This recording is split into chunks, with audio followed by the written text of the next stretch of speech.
Okay, so yeah, right. Let's get started, guys, without any further ado.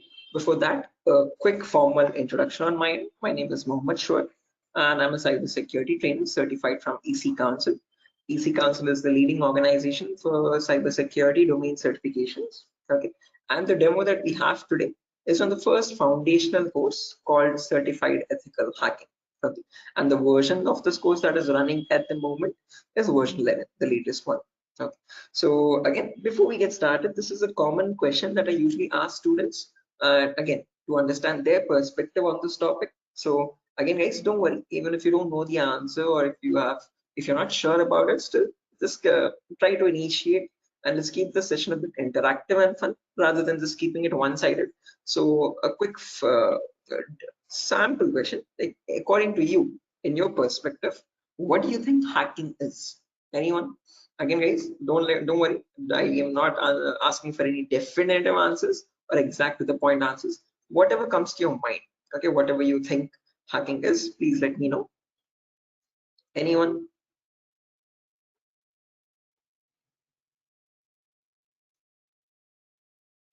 Try to breaking the system. Trying to breaking the system, is that breaking, right? I mean, did I get it right? Break into To the system access is, Yes, try to to access your personal things like computer, mobile. oh, okay, trying to break into the Uh, system or access personal things. Unauthorized access to the system or a data. Unauthorized access to the system or data. That's a great answer. Again, all answers are perfectly right. There's nothing wrong with them. Perfectly correct answers. Anything else, guys? Does anyone else want to add anything to it?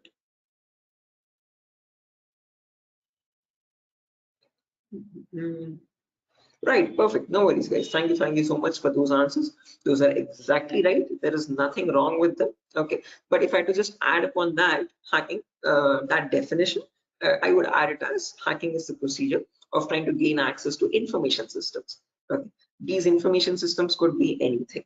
They could be from as small as a mobile phone to as big as a web application server or a database or the cloud organization as well. Okay, and this is done without the permission or without the consent and knowledge of the person owning those systems. Okay, so if those systems belong to a third party person, that person does not know that someone is trying to gain access to their information or the data. Okay, and this is usually performed by hackers for their own benefit. So once they get access to the systems, they can steal the data, destroy the data, or sell the data as well to other third party vendors. Okay. Now, depending on this definition, we easily understand that hacking is a malicious job. It is a criminalistic task. If it is such a bad thing to do, why do we have a course called ethical hacking? Is the second question. Because ethical is something which is legal, which is allowed.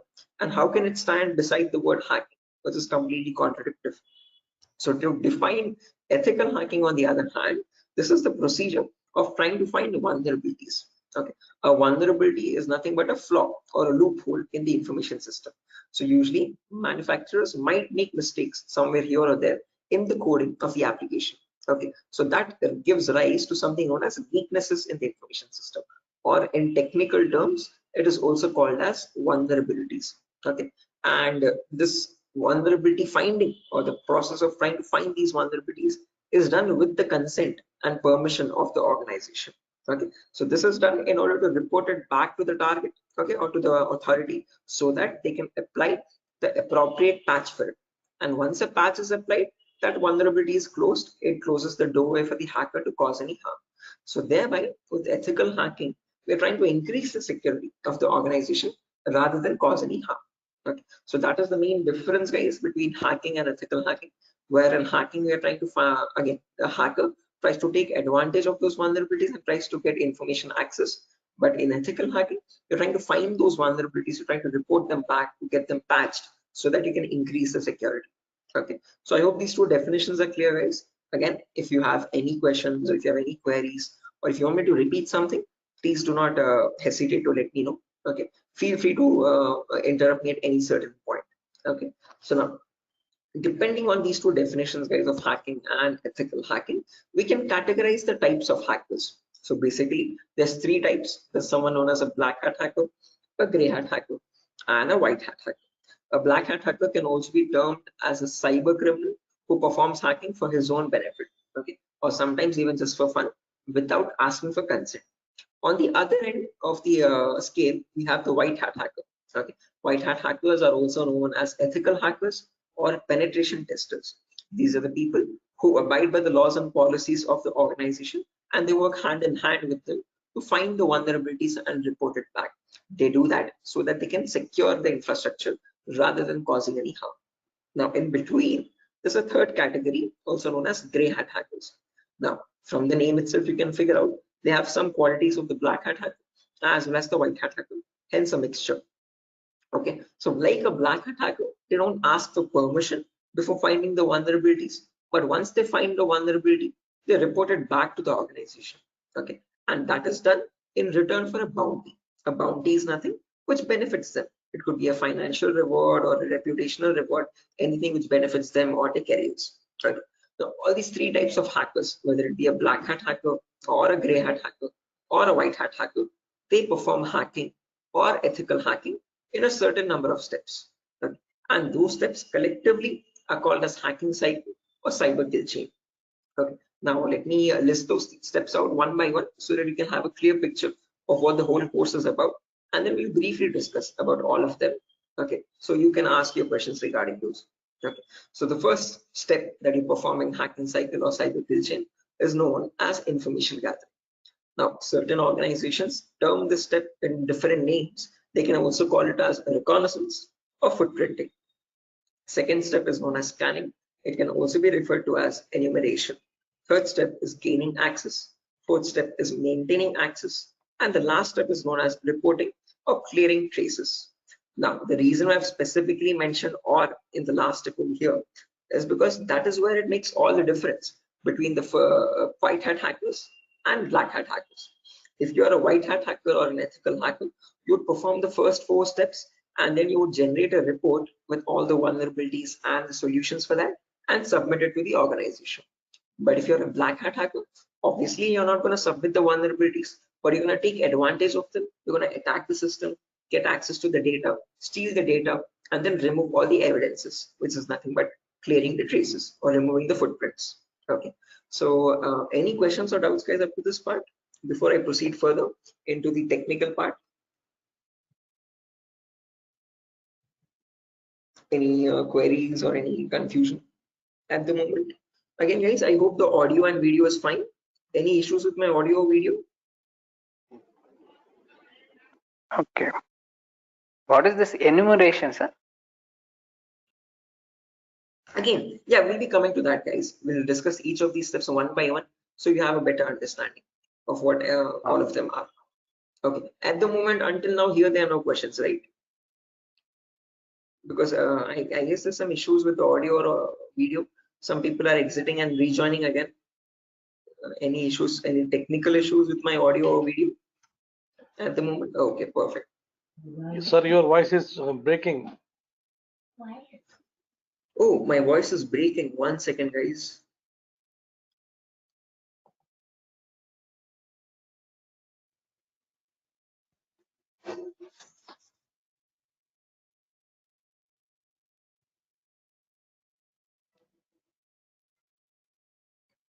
Okay, hello, 1 2 3, hello, 1 2 3. Now it is Guys, okay. it's okay, right? Right, perfect. Clear, sir. Right, let's proceed now, guys, and understand each of these steps one by one so you have a clear picture of what they are. So the first step is information gathering. Again, as the name itself suggests, this step involves the hacker or the ethical hacker to gather as much data as possible about your penetration testing target. Okay, and all this information is gained passively. What I mean by passively is that you get this information from other third-party sources rather than contacting the organization directly. Okay, so for example, if I have a target like wipro.com, about wipro.com, I'll start searching online for all the material for it, okay, all the data regarding wipro.com servers. Okay, the main question is what kind of data are we talking about over here, and this is the information that we require. So firstly, we try to figure out all the IP addresses and the range of IPs used by the Wipro's main servers or the secondary servers. Then the who is records to understand who is hosting wipro.com and since when has it been hosting itself. Then the DNS records to understand what information is stored in their DNS servers, domain name servers. Then employee details such as their contact numbers, their email addresses, their usernames and passwords which are leaked, and their home addresses if possible, and so on. So then the domains and the subdomains of Wipro's website, and the operating system information, like what OSs are being used by the servers that are linked with Wipro.com. Now trust me, this guys, that all this information is available online to be gathered. So if I show you a very basic example, let's say if I wanted to find the DNS records for Wipro's organization, all I have to do is go to the browser, and in the browser I can search for a website called DNS Dumpster. This website is available for free for anyone to access. You can click on the first link, and over here you can just search for Wipro.com, and you can click on search, and now this is going to fetch and give you all the information about the Wipro's DNS servers. So first things first, it tells you where the Wipro servers are being located on the geolocation map. So it tells us that there are 4 DNS servers for Wipro. As you can see, these are their host names, exact host names, and these are the exact public IPs. These IP addresses are very important for a hacker or an ethical hacker to proceed with the further steps of scanning and enumeration. Okay. After that, we can see that there's the host record telling us what are the Wipro servers IP addresses and subdomains IP addresses. So this is the main Wipro.com server, which is being hosted on the IP 66.7.148.227. Again, this information is very relevant for a hacker or an ethical hacker to proceed further. Further down, you can also see it also gives us the complete network topology. So this is how Wipro servers are connected to one another, and we have the whole network topology with the host names and their IP addresses. Okay, so this is basically whole Wipro's organization main server data. So again, this data is readily available, guys, for anyone to be accessed. That is not the vulnerability. Wipro themselves manually give out this data so that everyone around the world can access their servers. If this information is not given out, not many people will be able to access Wipro services and the website. Okay, the giving out of information is not wrong over here, but not checking if the information that you're giving is secure or not is the vulnerability. Okay, so we have to see that whatever Wipro is disclosing, all these servers one by one are completely secure. Okay, after information gathering is done, then we go to the next phase, which is known as scanning or enumeration. Now, one of you asked me what scanning or enumeration is. This is nothing but trying to get some extra information about the target by making active connections. What I mean by active connections is that you will directly connect to Wipro servers, and from them you will try to fetch the information. Okay. Similarly, when we talk about enumeration, that is about gathering as much information as possible about all the services that are running on the target organization. So in a Wipro's organization, you might have DNS servers, DHCP servers, SNMP servers, Telnet servers, SSH servers. These are the multiple servers, multiple web servers, or multiple other organizational servers. So about each of that server, you need to get information, like what version of services are they running and what applications are they running. So enumeration is trying to gather information about all the servers one by one by making active connections with them. Okay, so you're directly going to ping those servers and you try to fetch the information from them directly rather than contacting any third-party organization. Now, when we talk about scanning or enumeration, there are 3 types of them. There's something known as network scanning, then port scanning, and then finally vulnerability scanning. In network scanning, we can try to figure out on the target network what all devices are active. Okay, so what operating systems are they using, what servers are available, what client operating systems are there. So trying to understand what all devices are they using, IDS, IPS, routers, switches, what all devices are there.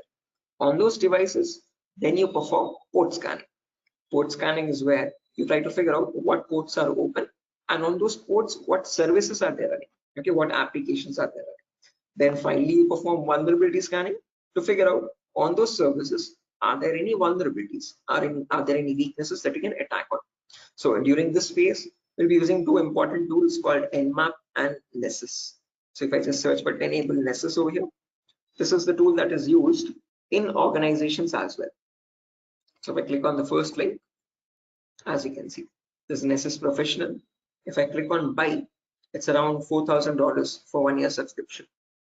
Okay, quite an expensive tool, and this is the same tool that is used in real-time scenarios. So we'll be working on the same tool in our classes as well. We'll try to understand how to use this tool and how to run or perform vulnerability scanning.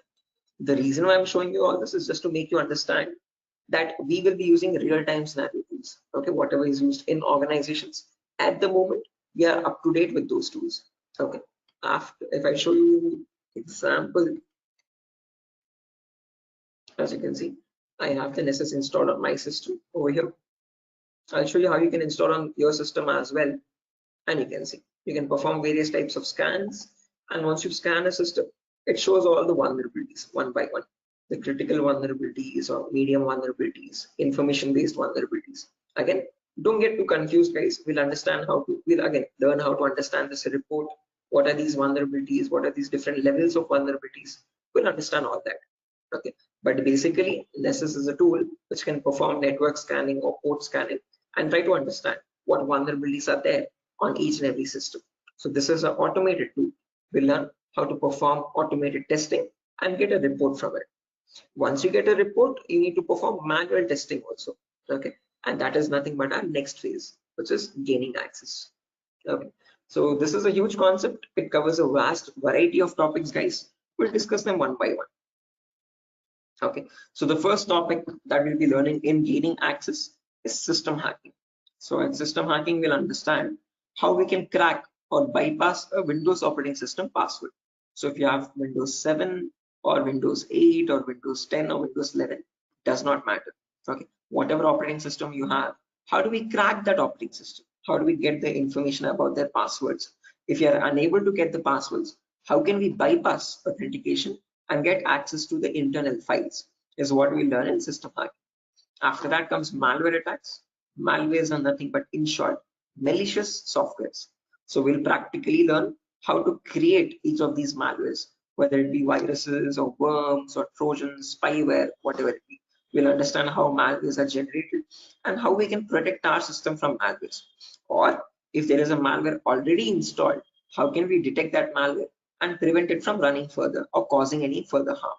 Okay, then there's a bonus topic called malware advanced. This is again not included in the CH curriculum. We have just added it as a bonus topic for students to have better understanding about malwares. In this, we'll be sharing the resources to understand how you can create your own malwares by using Python program. So just in case if you know Python, well and good. If not, also not an issue. We'll be sharing the resources as extra material to understand. So if you are interested in malware development or so, this is a very important bonus topic for you. After that comes network penetration testing. In this, we'll learn all the common network attacks. So in a network, you have multiple, again, devices, IDS, IPS, multiple different types of servers like mail server or DNS servers, DHCP servers, SNMP servers, and so on. So we'll understand how to check for vulnerabilities on each of these servers. Along with that, we can perform a few attacks as well. Sniffing attack, man-in-the-middle attack, denial of service attack, or distributed denial of service attacks, DDoS. Okay, and hacking Wi-Fi routers, trying to crack the password of Wi-Fi routers and getting access to those routers. All this comes under network penetration testing. Okay, all the common attacks that we can perform in a local network. After that comes social engineering, where we learn how hackers create fake websites. Okay, whether it be facebook.com, instagram.com, twitter.com, or flipkart.com. How are hackers creating fake login pages? And from those fake login pages, how are they getting the passwords, credentials? So we learn what phishing attacks are, what are the other social engineering attacks through which hackers manipulate victims into getting their passwords. Okay, so we learn all that, and we'll also understand how to prevent these attacks, how to distinguish between a fake page and an original page, and so. After that, we have web application pen testing. In this, we learn all the common vulnerabilities that exist on websites. So again, websites also have some weaknesses, okay, on which attackers can exploit and try to get access to the internal web server data or the internal database data, and so on. So to list out a few, there's vulnerabilities such as SQL injection, cross-site scripting, broken authentication, file upload vulnerability. Now, might sound very technical, guys, but these are the weaknesses using which hackers can get access to your information, to your passwords and usernames. Okay. After that, finally comes hacking mobile phones, where we learn how we can hack an Android phone and get access to that Android phone remotely. After gaining access is done, then we have maintaining access and maintaining access, reporting and clearing traces, where we learn how we can maintain persistent connections. So if the target is restarting his system or shutting it down and starting after a very long time, How do we get access to that data? How do we still stay connected to the victim machine? Is what we learn in maintaining access. After that comes reporting of creating traces, where I'll show you how you can generate a report and submit to your client or submit to your organization, or how do you remove the evidences. So this course is designed in such a way where we learn both the perspectives of a black hat hacker as well as a white hat hacker. Okay, and it's designed in a completely practical way, no theoretical nonsense. Every day we'll have a class for 1 hour where the first 20 minutes we'll discuss the theoretical part, understanding what that attack is or how to prevent that attack, and then the remaining 40 minutes we'll discuss the practical part of it, okay, with real-time scenario tools. To list out a few tools, we'll be using this tool such as Nessus, we'll be using Nmap, we'll be using Burp Suite, we'll be using the whole main Kali operating system, okay, which I have over here, as you can see. Okay, before that, let me show the course content as well, guys, very quickly. So yeah, this is over here, the course content for the whole course. Okay, and the course is for a duration of 35 days, where we learn from the very basics itself. So most of the students ask this as a question, like, sir, are there any prerequisites? Do we need to learn something else separately? No, this course is designed in such a way where even a 10th standard student can come and learn the course for, without any trouble. Okay, because all the prerequisites are included in the course itself. So before we dive into the advanced concepts, there's a few prerequisites which we will cover. The first few introductory classes. First things first, we learn about networking basics. We learn what IP addresses are, what are IPv4 addresses, what are IPv6 addresses, what is a DNS server, what is DHCP server, all the important protocols, what is TCP protocol, what is UDP protocol. We'll discuss all that in networking basics. Then we'll jump into virtualization. Okay, virtualization, because as you can see over here, I'm running my Windows 11 operating system. On top of this, I'm running my Kali OS. Kali is a Linux-based operating system. Okay, and we need to install this. The reason being, this comes pre-installed with all the penetration testing tools. So for information gathering, web application attacks, password attack, Wi-Fi attack, all these tools are available in Kali Linux. These are not available for you in Windows. So that is why we need to understand how to install this Kali operating system. Okay, and for that we need a tool such as VMware. VMware is a virtualization software. This allows you to install multiple operating systems on the same machine. So I have my Kali OS, I have my Windows 7 OS. All of these are running on my Windows 11 operating system, as you can see. Okay, so on my Windows 11, I can run my Kali, Windows 7, whatnot, as many operating systems as I want. After that is done, then we learn basic Linux and Windows commands, because as I've mentioned, we'll be using Kali Linux. So we need to know how to operate that OS. Okay, so we'll understand what the basic Kali commands are. We'll get familiar or comfortable with the Linux environment, and then we'll dive into the advanced concepts. Okay, so there's a few extra concepts there mentioned as well, as you can see over here: cryptography, reverse engineering, IoT, cloud security. These are not mentioned in the presentation for us, but these are all the topics that we'll be covering.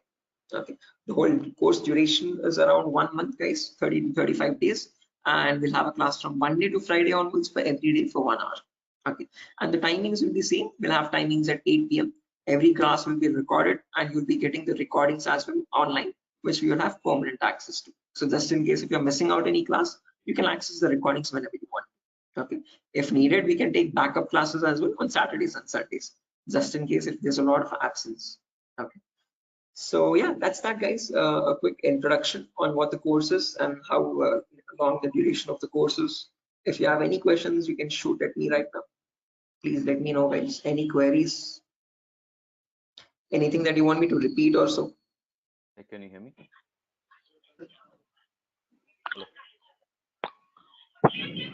Hello. Yeah, hi. Sir, why we use that websites that you show before this PPT? Sorry, Yogesh, I didn't get your question. Can you please repeat?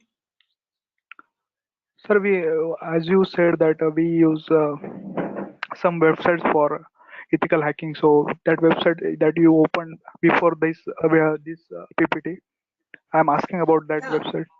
the DNS dumpster website, as you can see over here. This is for information gathering, trying to gather information about any certain client.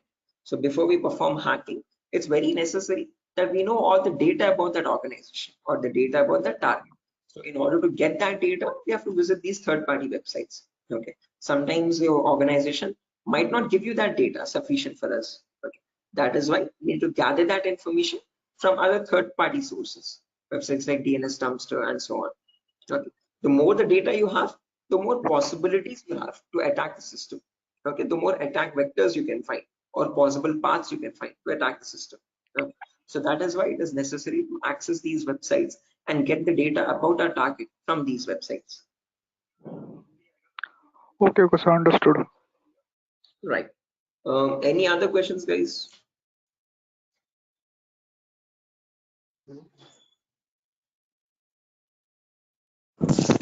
Sir, which type of penetration testing we are going to learn here?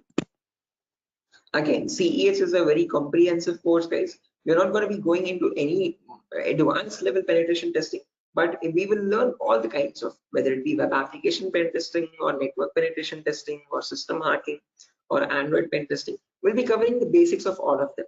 This is a course designed for people who are completely new to cybersecurity, and we can't leave out any endpoint. So we need to understand how to perform network security testing.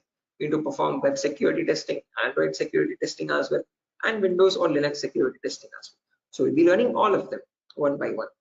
Okay, we'll be covering each and every endpoint that is left, as you can see over here in the course content. Okay, but as I've mentioned, we won't be going in depth of all of them. We'll learn how to check for security vulnerabilities, basic vulnerabilities, and how to remediate them, how to remove those vulnerabilities. Okay, if you want to learn about any advanced after CEX is done, then you can go with advanced courses such as web application pen testing for bug bounty. This course is specifically designed only for website security testing. So in this, we'll be going with OWASP Top 10. Okay, this is an organization which gives you the list of necessary vulnerabilities that you have to test for, and this course only focuses on web applications, nothing else. Okay, so after CEX is done, then you can choose a specific domain, and depending on your interest, you can choose your specialization. Okay, whether it be website security or Android security or network security or cloud security and so on. So Okay, sir. Thank you. right. Any other questions, guys? No, sir. Right. Okay. After So course completion, certification provided. yes, if anyone is interested in writing the CEH certification as well, we provide support for that also. There's complete pass guarantee. So I usually handle the certifications myself. So if you're planning on writing a So this is certification, job guarantee. this is what? Sorry. Job guarantees. Sorry, I didn't get you guys. Can you please repeat that? Hello. After this course, his job is. He's asking Oh a yeah, placement again, assistance. job assistance. Again, guys, at Durga, you're not going to be providing any confirm guarantee that we'll be placing you in an organization, but we'll be sharing your resume once you forward it to our consultancies. Okay, so in the price of 8,000 rupees, we are only including the course content with the course completion certificate. And if you're planning on writing a certification, we will give you certification support as well. Okay, so at that price of 8,000 rupees, we are not in contact with the complete job placement facility, but we do have few consultancies where we can give you your resumes too. Okay, once you're done with the resume preparation, I'll be helping you out in understanding how to create a resume as well, depending on a cybersecurity profile. I'll be also sharing the common interview questions, and I have a few references as well to whom I can forward your resumes. Okay, and again, we will be giving you the interview calls, and you can start attending interviews over there. Okay, again, it depends on your skill set and your practice on how well you do the interview. So we don't guarantee anything, but we will definitely show you where you can start applying. If it's necessary, I can just give you one source now itself.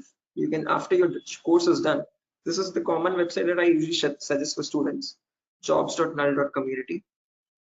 This is a website only specifically for cybersecurity job roles. Okay, nothing else. As you can see, null jobs. This is the website. Okay, and these are all the different domains, and you can start searching over here. So if you're a complete fresher, just click on freshers or internships, and these are at the moment these are the available placements. Okay, so for internships, okay, if you're not into internships, you want a specific job role, you can start applying for VAPT, vulnerability assessment and pen testing. These are the ones at the moment for cybersecurity. After the course is done, you can start applying over here also.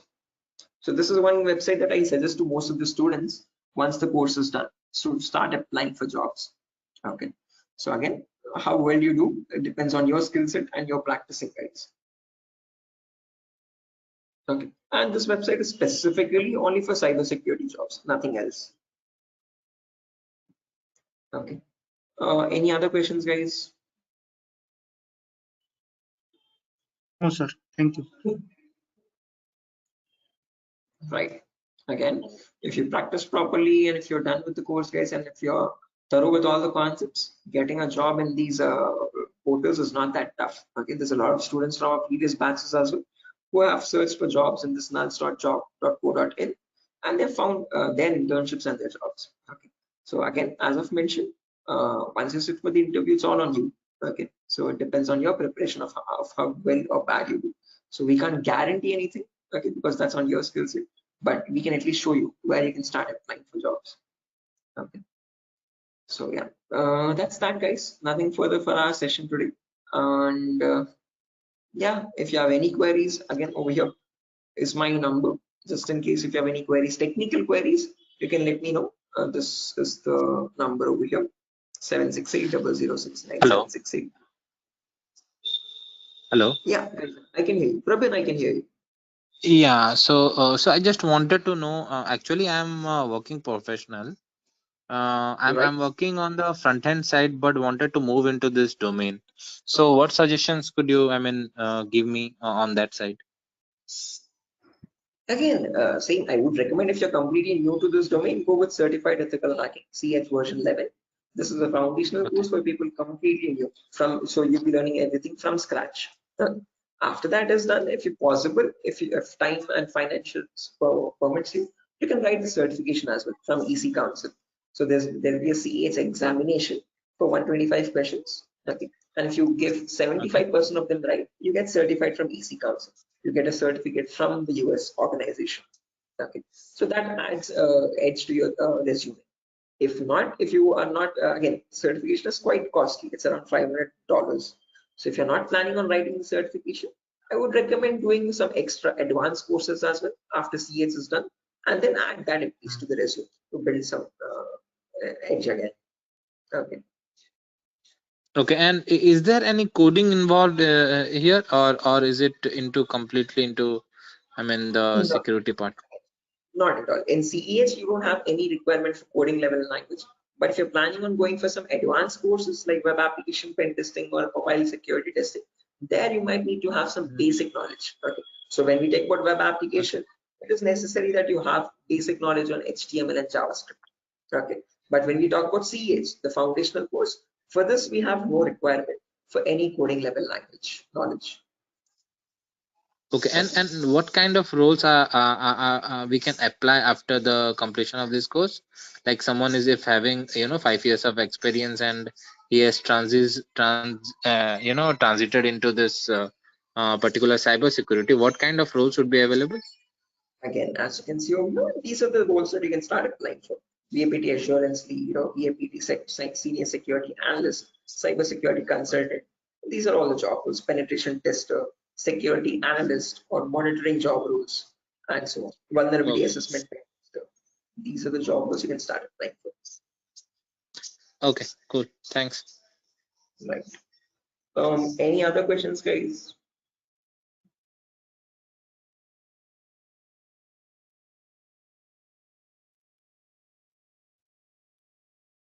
Right. Assuming there's no more questions, guys. So yeah, that's that for a session. Nothing further.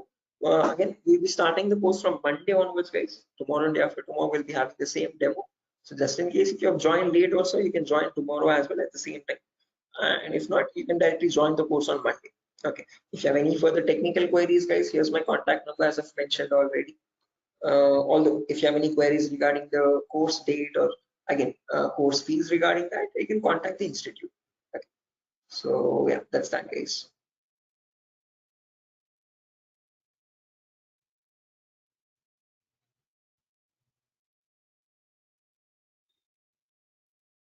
Sure. So I'm gonna be exiting, guys. I hope you have enjoyed the demo. And yeah, if there's any queries, please do let us know how we can help you. Okay. Have a good day, and I'll see you soon. Bye bye.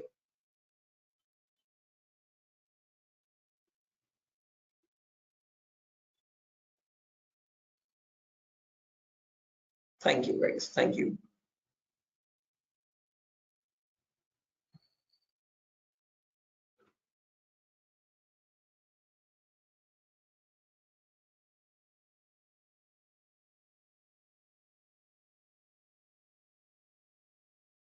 Okay. Hello, guys. Can you hear me now? Biswajit Singh, Rakesh, Ravikiran, Maman, Shiva, Sujata. I hope I'm audible now, guys. Yeah, Biswajit. Can you hear me now? Yes, we can. Right, perfect. So let's just wait for 2 more minutes, guys, for the other people to join as well. And then we'll be starting the session. Until then, if you have any queries or if you have any questions before we start the session, you could please let me know.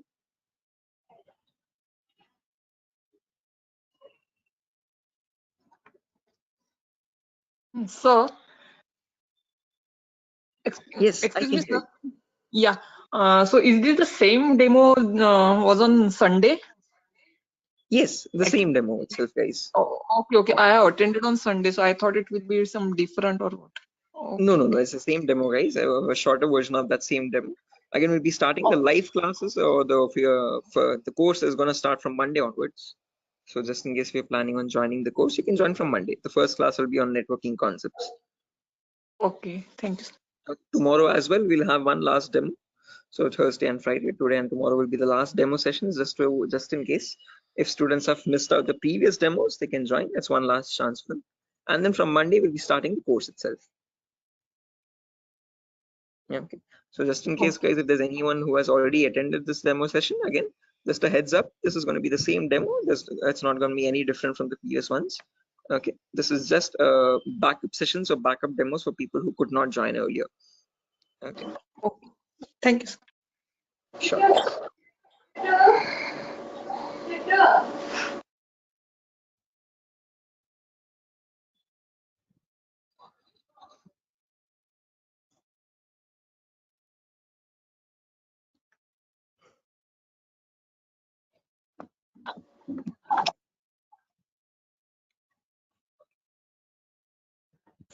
Sir, it means I can directly join on Monday because yesterday I was also present.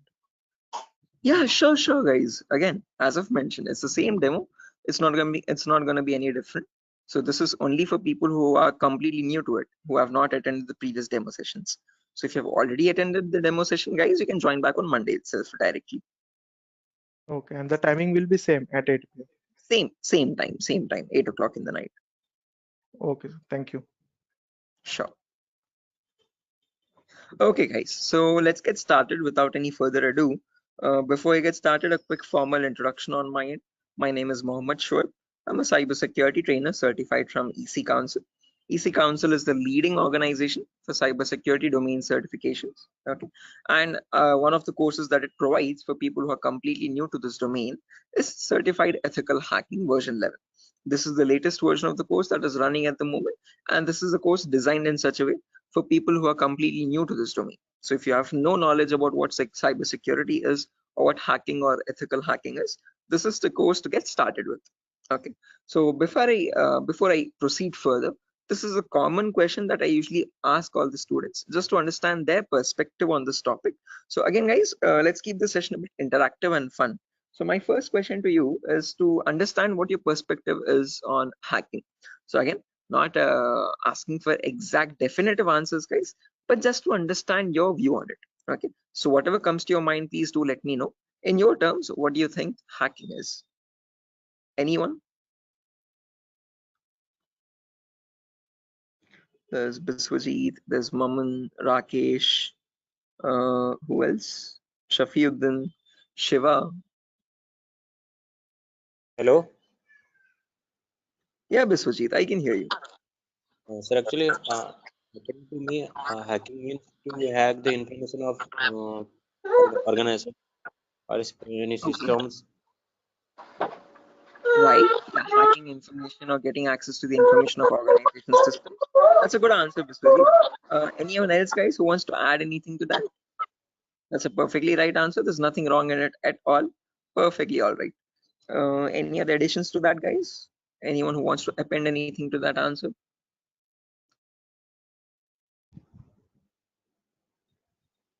Okay, no worries. Shiva, you were about to say something? Your mic was unmuted for a while. Did you have an answer? Okay, no worries, guys. So let me just add on with Biswajit's answer. So if I had to define hacking on, depending on using on his words itself, hacking is nothing but the procedure of trying to gain access to information systems. Okay, now these information systems could be anything. They could be as small as a mobile phone to as big as a database or a web application server or cloud organization itself. Okay, and this gaining access to these devices is done without the permission and the consent of the person owning those systems. Okay, so the organization who owns those systems has no clue that someone is trying to gain access to their data. Okay, and this is usually performed by hackers for their own benefit. So once they get access to the data, they can steal it, they can destroy it, or sell it on the dark web to other third-party vendors. Now, if hacking seems such a malicious job, why do we have a course called ethical hacking? Is the second question. Because ethical is something which is completely legal. And how could hacking become legal now? That's the main question. So when we talk about ethical hacking, on the other hand, guys, this is the procedure of trying to find vulnerabilities. Okay. A vulnerability, in simple terms, can also be called as a weakness or a loophole in the information system. And using these weaknesses only, hackers try to get access to the target informations, target information systems data. Okay. So your job as an ethical hacker would be to find these vulnerabilities before a hacker does, and this is done with the consent and permission of the organization. So once you find these vulnerabilities, you have to report it back to the organization so that they can apply the patch for it. And once a patch is applied, you're thereby increasing the security of infrastructure and preventing hackers from causing any further harm. So with ethical hacking, you're trying to increase the security and make the infrastructure much more secure and stronger compared to what hacking is. Okay, where you're trying to exploit vulnerabilities. Okay, so you see, are these two definitions clear, guys? Like what is hacking and what is ethical hacking, and how are they different from one another? Because most of the students have a misconception that both these terms are one and the same. No, guys, we're not going to be performing hacking. We'll be learning ethical hacking in the course. Okay, we won't be exploiting the vulnerabilities, but we'll see how to search for them, how to find them in an organization's systems, and how to report them back to the organization. Okay, so that we can prevent hacking from happening. Now, depending on these two terms, guys, we can categorize the different types of hackers as well. So we have someone known as a black hat hacker, then we have someone known as a white hat hacker, and in between there's someone known as a gray hat hacker. Okay, so firstly, the first category is black hat hackers. These people are also commonly referred to as cyber criminals. Okay, these are people who perform hacking for their own benefit, and they do this by asking no consent at all. On the other end of the spectrum, we have the white hat hackers, who are also termed as ethical hackers or penetration testers. Now, these people perform ethical hacking, or in simple terms, penetration testing, to find all the vulnerabilities in the organization. And they do this by asking for consent and by following all the laws and policies set by the organization.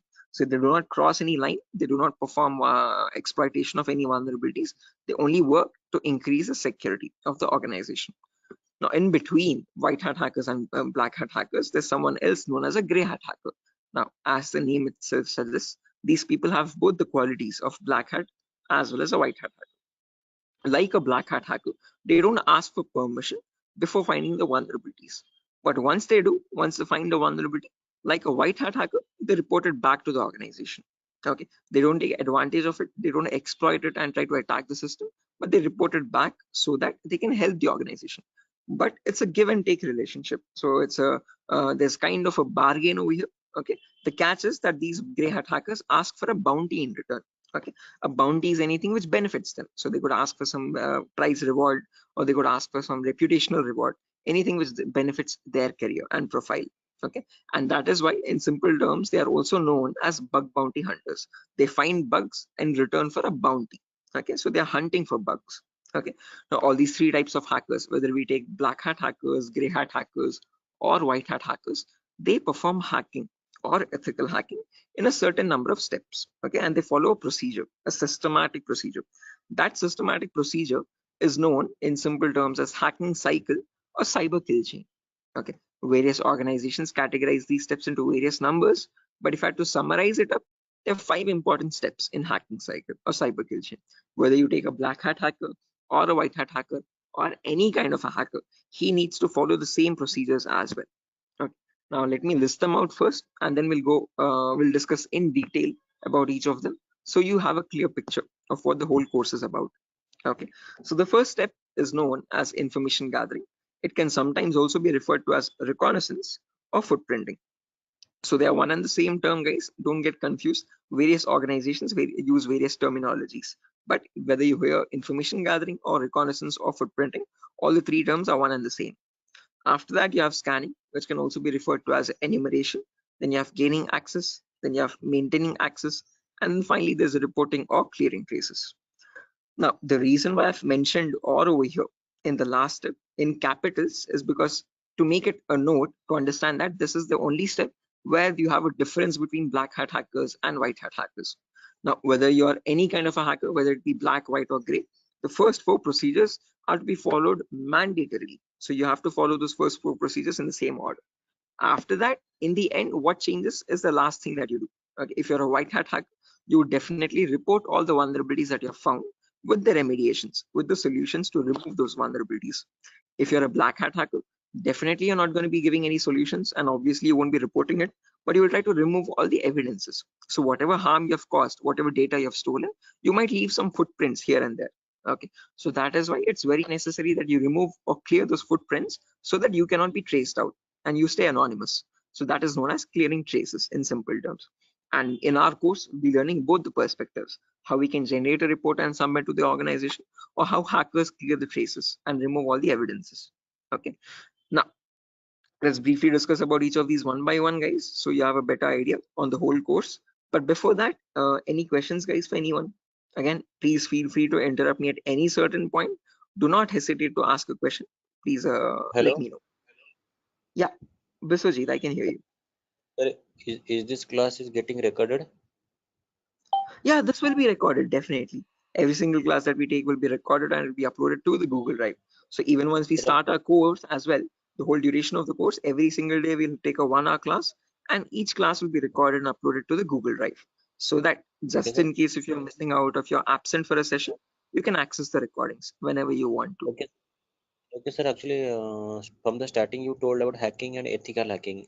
So, Mhm. could you please briefly tell me? Hacking means like you're hacking the particular cadence, some credential information, like something personal information you are hacking. But ethical hacking was that I did not get it properly. Good question. Again, Biswajit, when we talk about hacking, this is something that cyber criminals perform. Okay, hacking is where you're trying to get access to information devices. Okay, and using those information, what you do with that information defines what kind of hacking you do. Okay, so in ethical hacking, we are trying to understand how hackers are hacking that information. So what are the procedures are they following, and how are they actually finding that vulnerability, and how are they checking for those vulnerabilities on the systems? Okay, so we as ethical hackers try to find those same vulnerabilities that hackers use, and we try to rectify those vulnerabilities. We try to apply the patches for them. Okay, so just That, like that, how that means hackers do it, we are going to do it that in an means ethical manner. Yeah, okay.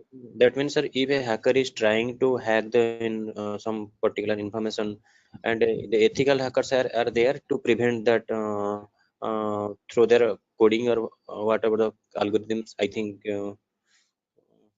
exactly. Again, in simpler terms, it's not about algorithms and stuff, but it's about the source code actually. Okay, so whatever it is known as a vulnerability. A vulnerability is a weakness or a misconfiguration of the system. So ethical hackers do the job of finding those vulnerabilities before a hacker can cause any harm. Okay, and once the vulnerability is found, they disclose it to the organization, and organization will remove that vulnerability so that your systems are secure. Okay, okay, okay. Sir, then although you told about the black hat hackers, Mhm. red hat, and gray. So what are the Mhm. what are the job responsible of the three hackers? Again, yeah, I'll be coming to that as well, Biswajit. So when we talk about ethical hackers, we have a certain few job roles that we can apply for. I'll be discussing that at the end of the class. Okay. Until this part, any questions at all?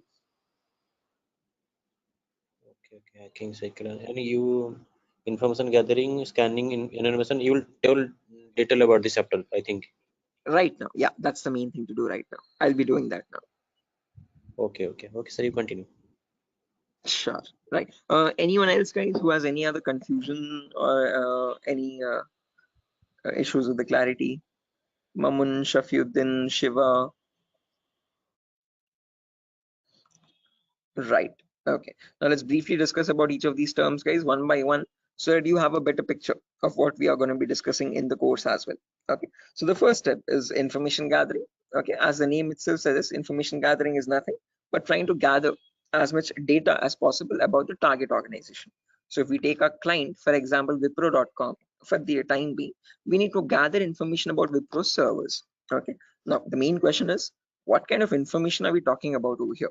And this is the information as follows. Okay, so we try to gather information such as the IP addresses or the range of IPs used by the Wipro servers, then the whois records to understand who is hosting Wipro's website, and since when it has been hosted, when was it last updated, when will it expire, then the DNS records to understand what data is stored in the DNS servers, then employee details such as the contact numbers, email addresses, usernames and publicly leaked passwords, and domain names of the Wipro.com, subdomains of Wipro.com, and operating systems. So what OSs are they using in their organization? So if I give you a very basic example, I can just go to my browser, and in the browser I can search for a website called DNS Dumpster.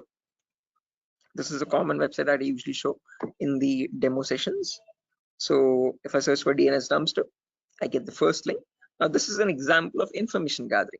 So you're trying to gather information about Wipro.com from other third-party sources. So right now in this step, we are gaining information passively.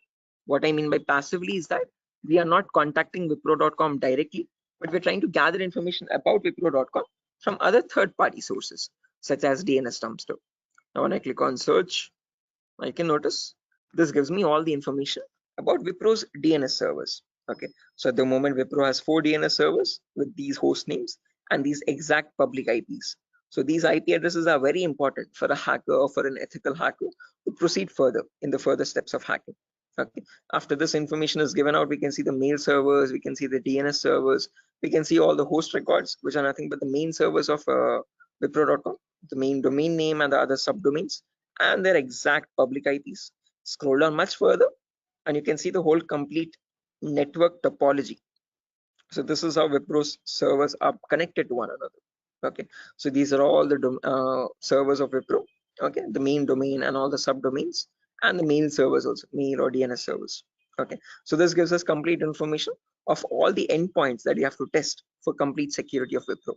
Okay, now this information is given out by Wipro itself. It needs to be given out. It is mandated so that people can access their services. Okay, what that is not the vulnerability, guys. Giving out the information is not the vulnerability, but not checking if each of these endpoints are secure or not is the vulnerability.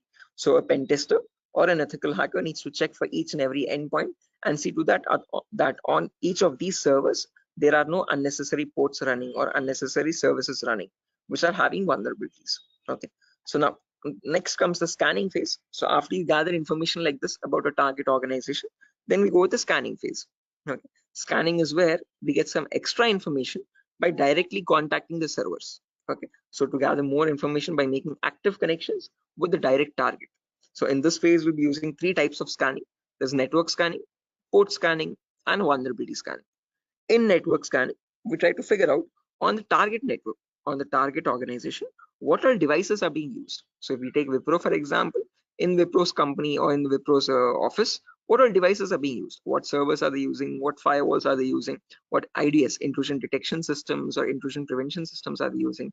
And what all services are they using? DNS, DHCP, and so on and so. Okay, once we know that, then we perform port scanning to figure out all the services as well and their version details. So if they're using DNS service, what version of DNS are they using? If they're using mail services, what mail services are they using and what versions are they? Okay. Finally, perform vulnerability scanning to find the weaknesses on those servers.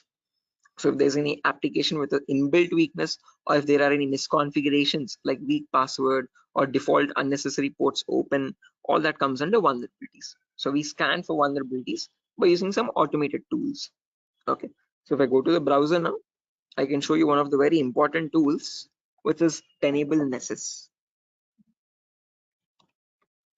So this is the same tool that is used in organizations, guys. As you can see over here, quite an expensive tool as well. If you click on buy, You can see it's around $4,000 or so for 1 year subscription, and we shall be using the same tool in our lab setup in our classes. So let me show you how the tool looks like. Admin password. Yes. So again, default password, default credentials, policies, scan templates. So this is how your Nessus tool looks like, guys. So this is capable of performing your network scan or port scan or vulnerability scan, and gives you the list of vulnerabilities. So once you perform a scan, it shows you in your network whatever devices are there, what vulnerabilities are there on those devices. So it categorizes the weaknesses on the system in 5 levels: information, low, medium, high, and critical. So if a company has any critical vulnerabilities, it means hackers can easily get access to their servers. Okay, so we'll understand how to perform vulnerability scanning, how to know if a system has any vulnerabilities, and if hackers can hack their organization so easily. Okay, if they can hack, how do we provide the solutions is also what we learn.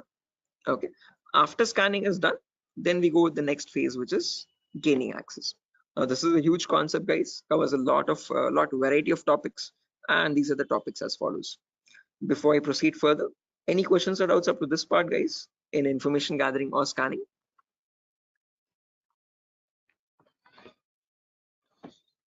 Biswajit, Mamun, Shafiuddin, Shiva,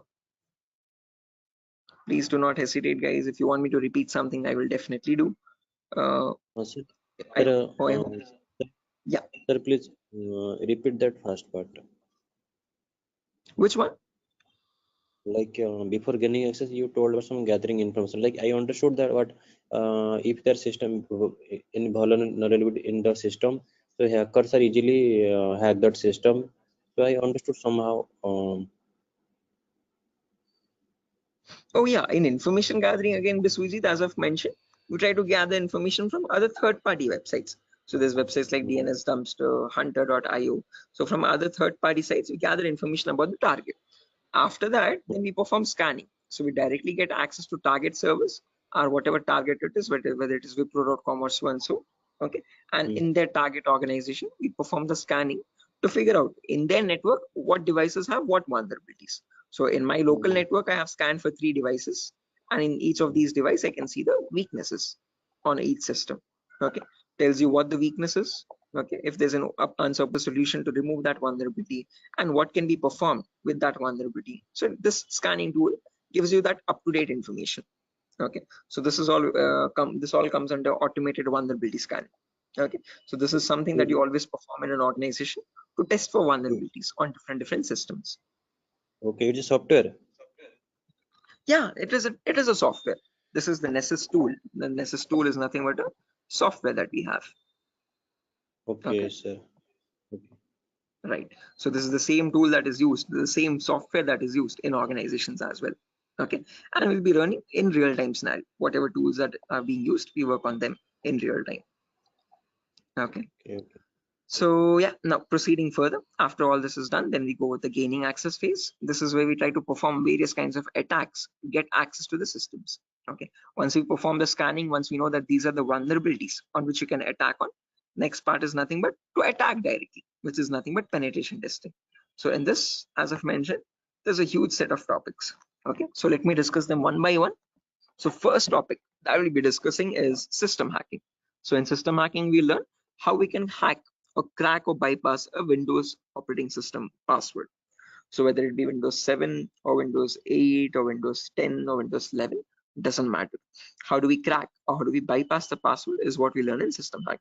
So if your system is password protected, how can you crack and understand what the password is in clear text? Or if you're unable to crack it, if it is too tough to crack, how can you bypass that password and still get access to the internal files is what we learn in system hacking. After that comes malware attacks. Malwares in simple terms are nothing but malicious softwares, and we'll practically know how to create each of these malwares. So people think that viruses are on the only malicious software is available on internet, but that's a misconception. We have multiple malicious softwares. We have viruses, we have worms, trojans, backdoors, spyware, rootkit, whatnot. There's tons and tons of malwares, and there's thousands and thousands of malwares added every single day. So we'll practically learn how to create each of these malwares and how to prevent our system from getting attacked by these malwares, or how to detect for malwares on our system. Then comes network penetration testing. Okay, in network pen testing, we learn all the common network vulnerabilities. Okay, so in an organization, in a local network, there are multiple services. There's DNS service, Telnet service, SMTP service, DHCP service. These are all the services or protocols used in a common organization. So we learn how to test for weaknesses on each of these servers. And after that, we'll also learn how to perform network attacks like sniffing attack, man in the middle attack, DOS attacks, or hacking Wi-Fi routers and cracking Wi-Fi router passwords. All this comes under network pen testing. Then comes social engineering, where we learn how to crack passwords from websites. Okay, so how do hackers make fake login pages, Facebook page, Instagram page, or a Flipkart login page, bank login pages? How do hackers get your passwords from these pages? Okay, how can they create fake login pages and send them to the victims and perform phishing attacks? All this comes under social engineering. Then finally comes web application pen testing, where we learn all the common website weaknesses. Okay. Is this useful for SOC analyst role? Yeah, Shafiuddin. We'll be discussing a very basic tool called Splunk as well. That is very important for your SOC analysis role. Okay. SOC is nothing but Security Operations Center, guys, just in case if anyone is confused. Okay. In SOC job roles, we usually see how to monitor and detect threats. Okay. Threats are nothing but attacks. Okay. So for that, we'll be discussing a very basic tool, a very important tool actually, but the very common tool used in SOC, which is Splunk. So this course was helpful for that as well. Shafiuddin. Okay, now after that, coming back to our topic, guys, as I've mentioned, we'll be discussing web application vulnerabilities, where we learn all the common website weaknesses. Now again, this might sound a bit technical, guys, okay, but these are a few common weaknesses that exist, such as SQL injection, cross-site scripting, broken authentication, file upload vulnerability, and so on. So these are the weaknesses that hackers use to get access to the web server, okay, or the databases in the backend. Okay, after that, we have hacking mobile phones, where we learn how to hack or crack an Android application phone. Okay, so how do we use Trojan attacks and get access to the Android phone remotely? Okay, after this is done, then we have two small topics, which are maintaining access and reporting or clearing traces. So this is the most important concept, guys, gaining access. After that, we need to know how to maintain persistent connections. So how do hackers maintain a connection even if the system restarts? Okay, is what is known as maintaining persistent connections. After that, we have reporting or clearing traces, where we'll see how to generate a report and submit to the organization. Or if you're a black hat hacker, how do they remove all the evidences? How do they clear the traces? Okay. Now, since not everyone is from a technical background or might not be from a technical background, we will discuss a few prerequisites as well. Okay. So the course is designed in such a way where you don't have to learn anything separately from outside. So if you're, this is in a way to even a 10th standard student to understand this course in a simple and sufficient manner. Okay, so before we dive into all the advanced concepts, we'll be discussing these 4 prerequisites or 4 to 5 prerequisites. So first we'll learn basically what ethical hacking is, or how is it different from hacking. Then we learn virtualization. Okay. The reason why we need to learn about virtualization is because we'll be using a tool called VMware. So as you can see on my desktop, this is my Windows 11 operating system, and on this I have my VMware application. Okay, this VMware allows me to run multiple operating systems on one single machine. Okay, so as you can see, I can run my Kali OS, I can run my Windows 7 OS, Ubuntu OS, and so on and so. Okay, the reason why we need virtualization is because we need to run something known as Kali Linux. This is a Linux operating system, guys. Okay, and this is very important for us because this comes pre-installed with all the penetration testing tools. Okay, for hacking tools or ethical hacking tools. As you can see over here, there's information gathering tools, there's web application testing tools, there's password attacking tools, Wi-Fi attacking tools, and so on. So these are the tools that specifically come only with Linux OS. Okay, they're not available in your Windows operating system. So that is why we need to know how to install this operating system and how to use this out. Okay, again, one good thing is this is completely free and open source. Anyone can download this operating system from the official website kali.org. Kali.org. Okay, so how to download this and how to install this is what we learn in the virtualization class. After that is done, then we will go with basic Linux and Windows commands. So as I've mentioned, Kali is a Linux OS. So we need to understand how to use a Linux operating system. What are the basic commands in Linux and how is it different from Windows operating system?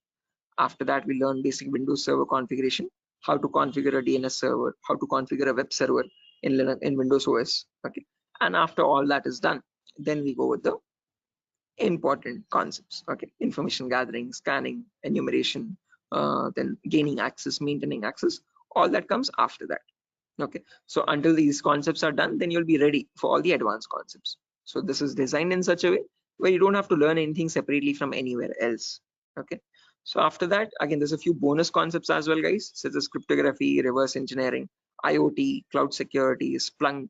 So these are not included in other institutes. Okay, these are a few concepts that we have specifically designed in such a way so that you can proceed further and learn advanced courses as well if you're interested. Okay, so yeah, that's that, guys. Again, one last thing, the whole course is for a duration of 1 month, where you'll have classes from Monday to Friday every day for 1 hour. Okay, and every class will be recorded and it will be uploaded to Google Drive. So just in case if you're missing out any classes, you can access the recordings as well. Okay, so yeah, that's that, guys. Any questions on your end? Yeah, Biswajit, you were asking me one question, asking about the job roles, I guess. So once you're done with the course, you can start applying for job roles like SOC analyst, vulnerability assessment tester, or penetration tester, or again, security engineer, and so on. So, okay. So these are the job roles that you can apply for once you're done with the course. Actually, I have taken this course on. I was just learning this course just to get a job in that ethical hacking, like information security, and in any IT company. So actually, sir, as I came to know that, sir, is there any like coding algorithm required to just like to do such kind of activity in Good ethical question. hacking? Great question. This is a very common question that is frequently asked by students, that do we need any coding knowledge required for this course? Definitely not. So, sir, in CEH we will be discussing again. We will be primarily focusing on Linux operating systems. So we need to know how to use a Linux OS properly. Okay, so that is the only requirement which we will be learning throughout the course. Okay. Other than that, you do not require any coding level language knowledge at all. Okay, so coding or development knowledge is not at all necessary. Wherever it is, we will be discussing that basic necessity of it. Okay, so there are certain topics where we have a topic called malwares. So in this we learn how to create malwares. Okay, so in that one topic will require basic coding language knowledge, but again, that itself I will myself be teaching it. Okay, so you don't need to learn anything separately from anywhere else. And other than that, this one topic malware, we won't be using coding language at all anywhere. Mhm. So, Ajay, so actually, I am doing job in Linux support, like technical support. That's great. This is going to be a lot easier for you then. Mm. So actually, that's why I want to change my career, change my like next job into information security on the doing ethical hacking courses. Yes, I one more thing that, sir, is there is it necessary to get the certification on ethical hacking, like you have done something Right. hack? Again, it gives an edge, Biswajit. It's better to have a certification. If you're not going with certification, I would recommend you learn a few extra courses as well. Okay. After certified ethical hacking is done, then go with one advanced course, one specialization course like network security or web application security or so and so. So that will add you some much more value to your certification. Okay. So into your resume actually. Okay. So it's better to have certification, but if you're not having certification, just to increase or broaden your skill set, learn an extra course after CH in cybersecurity itself. Okay, there's many streams. Okay, we provide web application security as well, testing. So you can join this course as well, just in case if you're not doing a certification. Okay. Okay, okay, okay. So after that, web application security is another course. Yes. Okay, okay. Okay, sir. In this syllabus, sir, what we will learn totally, overally, what we learn, how much we can work in a company. Again, as I've mentioned, CH is the foundational course, so you'll be learning about all the endpoints. So you won't be focusing on one of them, but all the comprehensively all endpoints. So we'll learn network security also, we'll learn wireless security also, we'll learn Windows and Linux hacking also, we'll learn Android security also, and we'll learn web Mm. application security also. But in CH, one thing is you are going to be like a master of, jack of all trades, master of none. So you're not going in deep, you're not specializing in any one of the fields, you're learning about all the fields. After that, you can choose one specialization and you can focus on that. You can either go towards web security or cloud security or network security. Depends on your interest, Okay, okay, okay. Understood, sir. right? Then that will the final and long-term career. Long term, yes. Okay. To get started first, usually in cybersecurity, you usually get monitoring job roles for a few months. Okay. After that, Okay. then you can go into deeper course. Mamun, are you going to teach all security courses? Yeah, I'm the same tutor, Mamun. So after CH is done, if you're planning on going with cloud security or web application security, we provide those as well. At the moment, mobile and network is not included, but just in case, since there's a huge boom, there's a huge requirement for web application. So that also I provide. Okay. Okay, sir. You can go with 1 year experience, Shafiq, not more than that with CEH. But if you like add a few more courses after that, like after CH, if you do web application and also, you can add a couple years experience, like 2 or 3 years of experience as well. Okay, because you need to know more tools with such years, that huge years of experience. They will ask you what tools you have worked on. Okay, so it's better you have a few knowledge on those tools. So with more the courses, you get more experience with different tools. Okay, sir. So will you please help with practically all the things? Again, the whole course. Oh, is it back-to-back training? Yeah, Mamun. Again, after the CH is done, I usually take separate classes for web application students as well who are interested to join that. Okay, so that will be a back-to-back session directly. Again, yeah, coming back to you, Biswajit, you were asking me something. What was the question again? I forgot. No, actually, I was asking, sir, what, sir? Forget. Anyway, I forgot as well. But let me try to recollect. Does anyone else remember, right, guys, what Biswajit was asking? Practical, yeah, good question. So again, the whole course is designed in such a way where it is 20-40 ratio, guys. So out of all the 60 minutes that we have every single day, the first 15 to 20 minutes will discuss the theoretical part. The remaining 40 minutes will discuss the practical part itself with real-time scenario examples. I'm not going to be boring you with theoretical knowledge. Only in the demo class and only in the first few introductory classes we'll discuss theoretical concepts. Once we start from the information gathering, everything is going to be completely practical based. Okay, with tools that are used in real-time scenario. Are you teaching cloud security? Yes, I teach cloud security as well, Biswajit. Okay, but again, as I've mentioned, that is usually taken up after CH is done. Okay, so we'll discuss on AWS security and again, mostly on AWS itself. Actually, I wanna make my career into that like cloud security part. That's why I was thinking how much practical you will teach here and how much we can be skilled enough in this course, so that we can be confident enough while attending the interview. So, will you please discuss on about some like mock interview questions and resume building? Definitely, I will help you. I will send you sample resumes as well to understand how to create a resume for a cyber security profile. Okay, and along with that, I'll also share the commonly asked in interview questions. So I have a PDF document prepared for that specifically, which I share with all the students after the course is done for all the cyber security related interview questions. Okay, so I'll be sharing all that as well.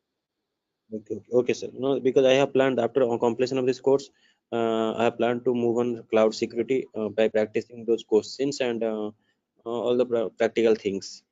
Definitely. Again, if necessary, I'll be sharing the resources as well, Biswajit, separately for you regarding your cloud security content. Okay. So if you're planning on doing a course after CS is done, then you can contact me for that. We can do that course separately. Okay, sir. Okay, it's not included with Durga Soft at the moment, but again, yeah. Okay, sir. Sure. Any other questions, guys, at the moment?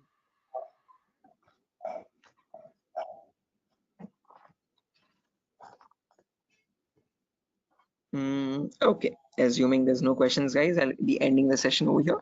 And yeah, that was great interacting with you guys all, Biswajit, especially with you because you have asked a lot of questions. So I hope everything is clear and you have no more unresolved queries. Okay, and now yeah, I understood. I will follow that like recording also. If I got any doubts and demo sessions, I will ask you in the next class.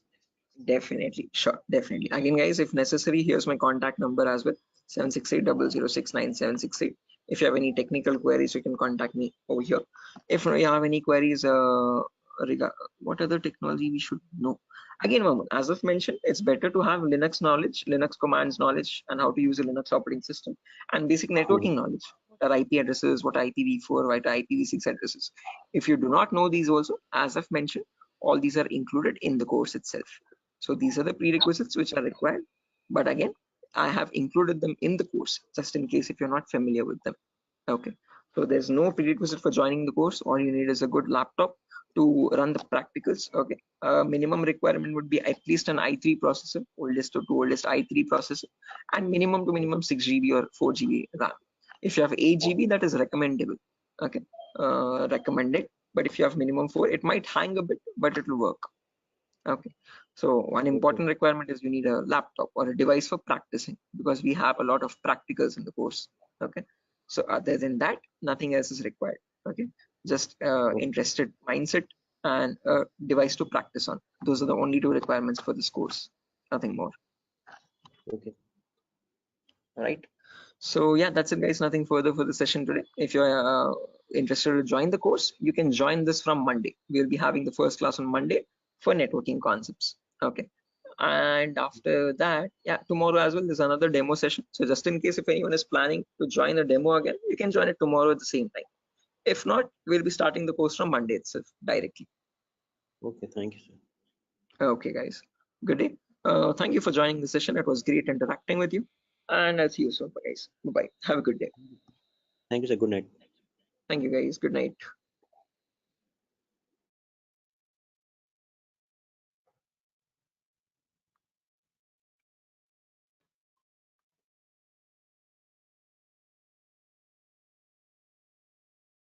Guys, can you see the screen now? Yeah, I can see you now. Yes, sir. The Yes, it's Sujata, Somat. Yes, sir, it's visible. Right, perfect. Thanks. Okay, how many people are there? Vikiran, Rakesh, Biswajit, Prashant, Shiva, Somat. Okay, perfect.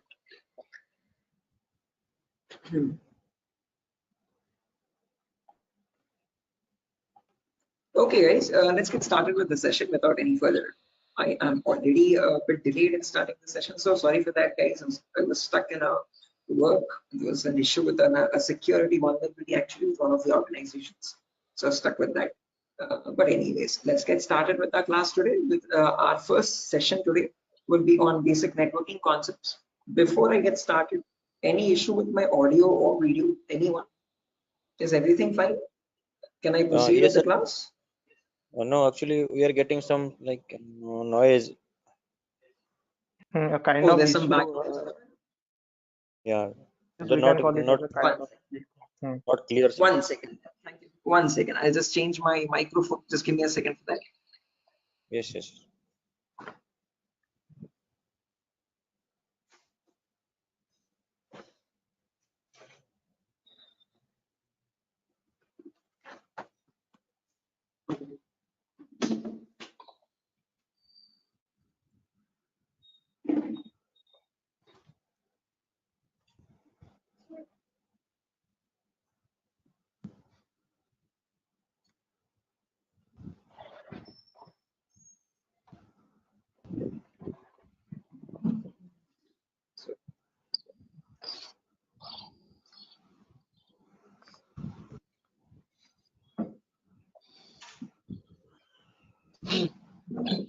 Okay. How does it sound now, guys?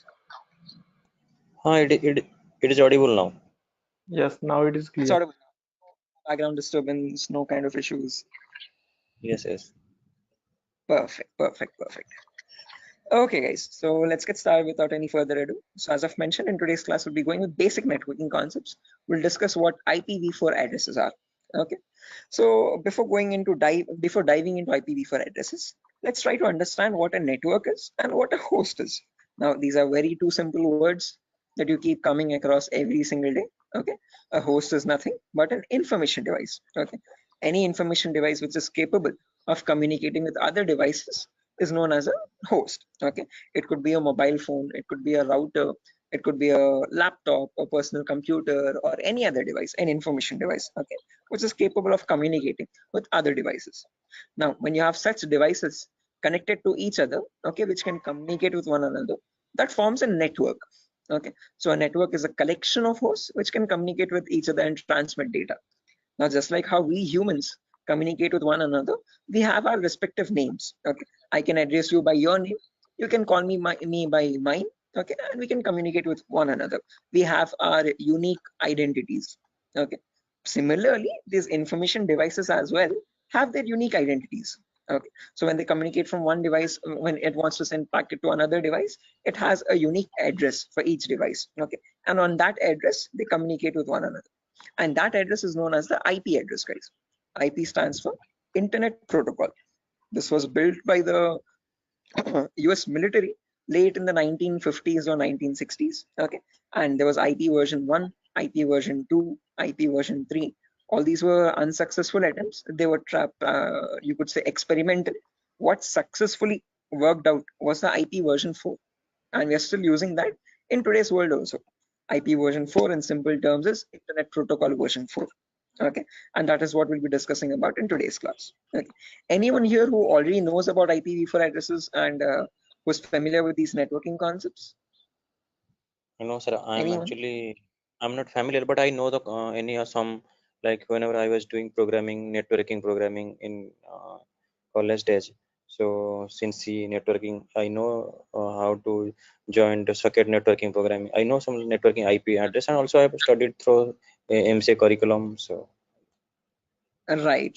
Okay, perfect. No worries, guys. Just in case, even if you don't have any idea, we'll be going from the very basics, okay, from the binary itself, okay, to understand what these IP addresses are. Just as a information question, I just wanted to know if anyone was familiar. If not, also don't worry at all. Okay. So I hope you know why we need IP addresses, guys. IP addresses are nothing but acting as an identity for each device. Just like how we have our names, you can address me by mine, I can call you by yours. Similarly, devices communicate with one another depending on IP address. Okay. Now, how does this IP address look like? Okay. Our names have alphabets in them: SHOAIB, SIVA, Shiva, and so and so. But IP addresses are completely numeric based. Okay. Specifically IPv4. Okay. IPv4 are completely numerical or decimal addresses. Okay. It's a 32-bit address, first property. Now, what is a bit? A bit is nothing but the smallest data format. Okay. It comprises of either 0 or 1. Okay, and your IPv4 address is a 32-bit address. What I mean by 32 is that it contains 32 zeros and ones like these consecutively. Okay, and these 32 zeros and ones are divided into 4 equal parts. Each part is known as a octet. Okay, octa in the sense 8 bits. Okay, so you have 4 parts, it's 8 bits each. Okay, and each of this is known as a octet. In simple terms, it can also be called as a byte. Okay, and each octet or each byte is separated by a dot symbol. This is how computers know IP addresses to be like. Okay, this language is known as the binary language of zeros and ones, and your computers or information devices all communicate on binary language only. But for us humans, it's quite tough to understand binary. Okay, so we can calculate it now. If you're quite familiar, if you have some experience, you can calculate binary in your mind itself. But looking at it and understanding it's quite tough. Okay, so in today's class, we'll understand how we can convert any binary number to a human readable format, to a decimal number. Okay, decimal numbers are from 0 to 9. Okay, these are human readable, what we use regularly from day-to-day life. Okay, what computers communicate on is binary data. Okay, so today we'll understand how to convert binary data to decimal data and how we can range the IP addresses. Okay, before that, a quick introduction on data formats. As I've mentioned, 1 bit is nothing but a value of 0 or 1. When you combine 8 such bits, that becomes a byte. Okay, in simple terms, it can also be called as an octet. When you combine 1024 bytes, that becomes a kilobyte. Your textpad files, your contact applications and all these are in kilobytes of data. Okay, when you combine 1024 kilobytes, that becomes a megabyte. Okay, your PDF documents or your music files are in megabytes of data. 1024 megabytes becomes a gigabyte. Okay, your movie files or larger softwares are in gigabytes. 1024 gigabytes becomes a terabyte. Your hard disk is in terabyte storage data, and 1024 terabytes becomes a petabyte. We have never used petabytes until now. This petabyte data is usually used by cloud organizations. Okay, OneDrive, Google Cloud, blah blah blah. Okay, now let's understand how to convert this bit data or binary data into decimal data.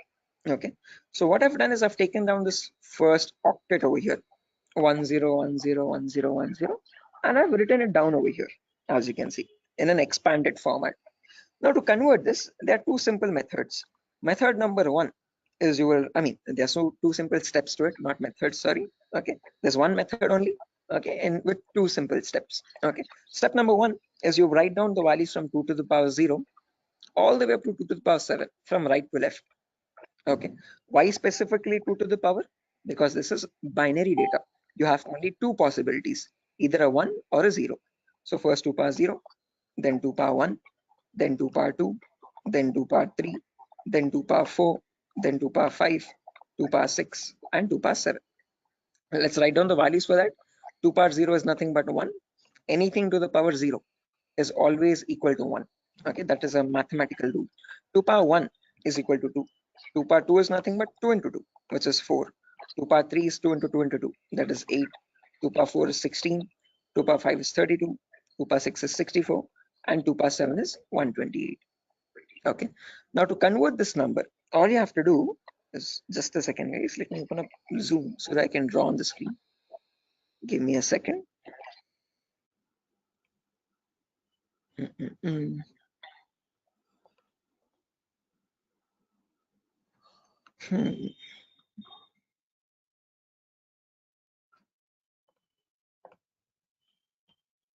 Right, perfect.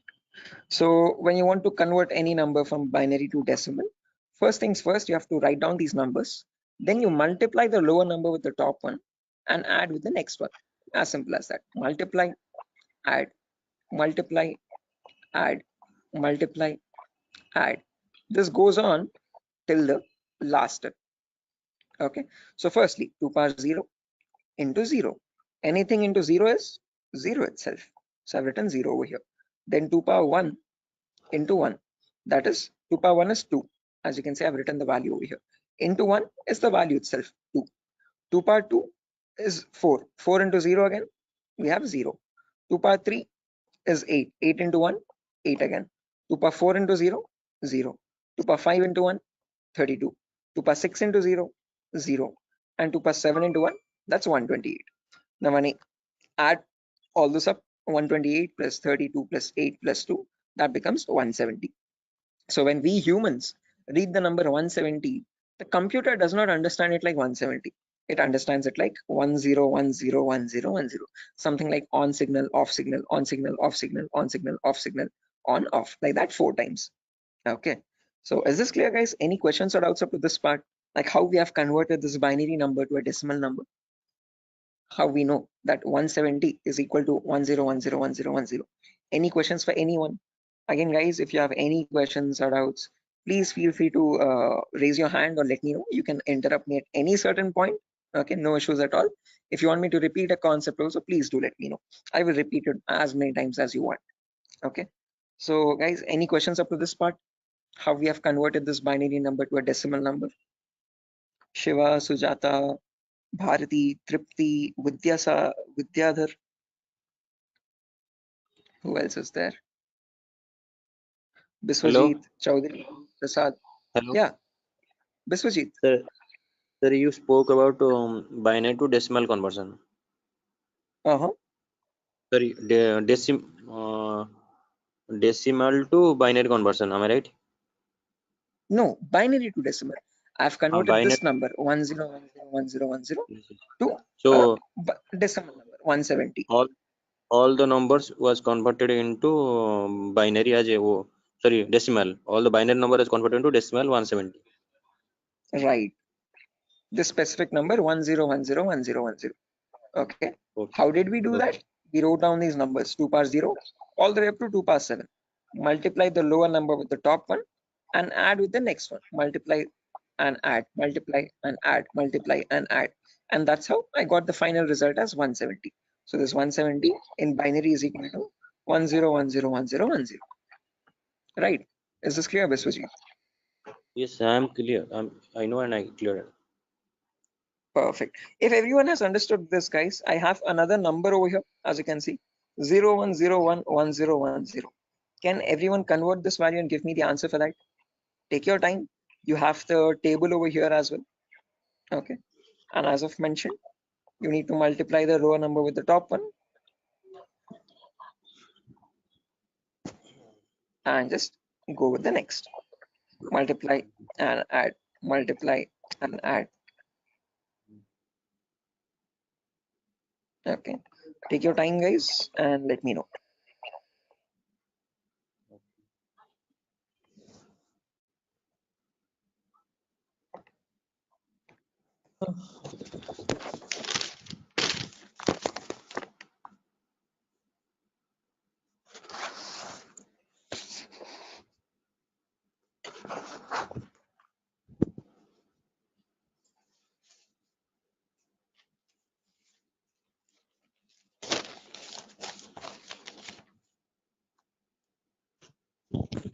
Is it 90?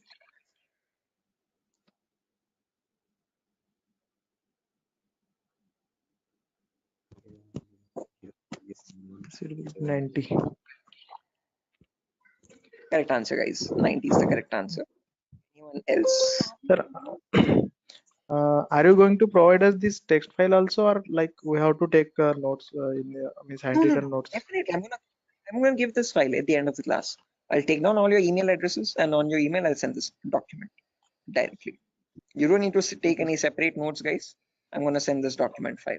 Just in case, as the class goes on, if you want to take down any running notes to note down any important points also, you can. Okay. But all these documents, all these notepad files will be given to you directly. Okay. So yeah, guys, I've received a correct answer from a lot of people over here. Again, as I've mentioned, just multiply the lower number with the top one and go on till the last. So this will be 2 power 0 into 0 plus 2 power 1 into 1 plus 2 power 2 into 0 plus 2 power 3 into 1, like that till the end, 2 power 7 into 0. Okay. To anywhere you have 0 over there, 2 power 0 into 0, just put that 0. 2 power 1 into 1, that's 2. 2 power 2 into 0, that's 0. 2 power 3 into 1, that's 8. 2 power 4 into 1, that's 16. 2 power 5 into 0, that's 0 again. 2 power 6 into 1, 64. And 2 power 7 into 0, 0.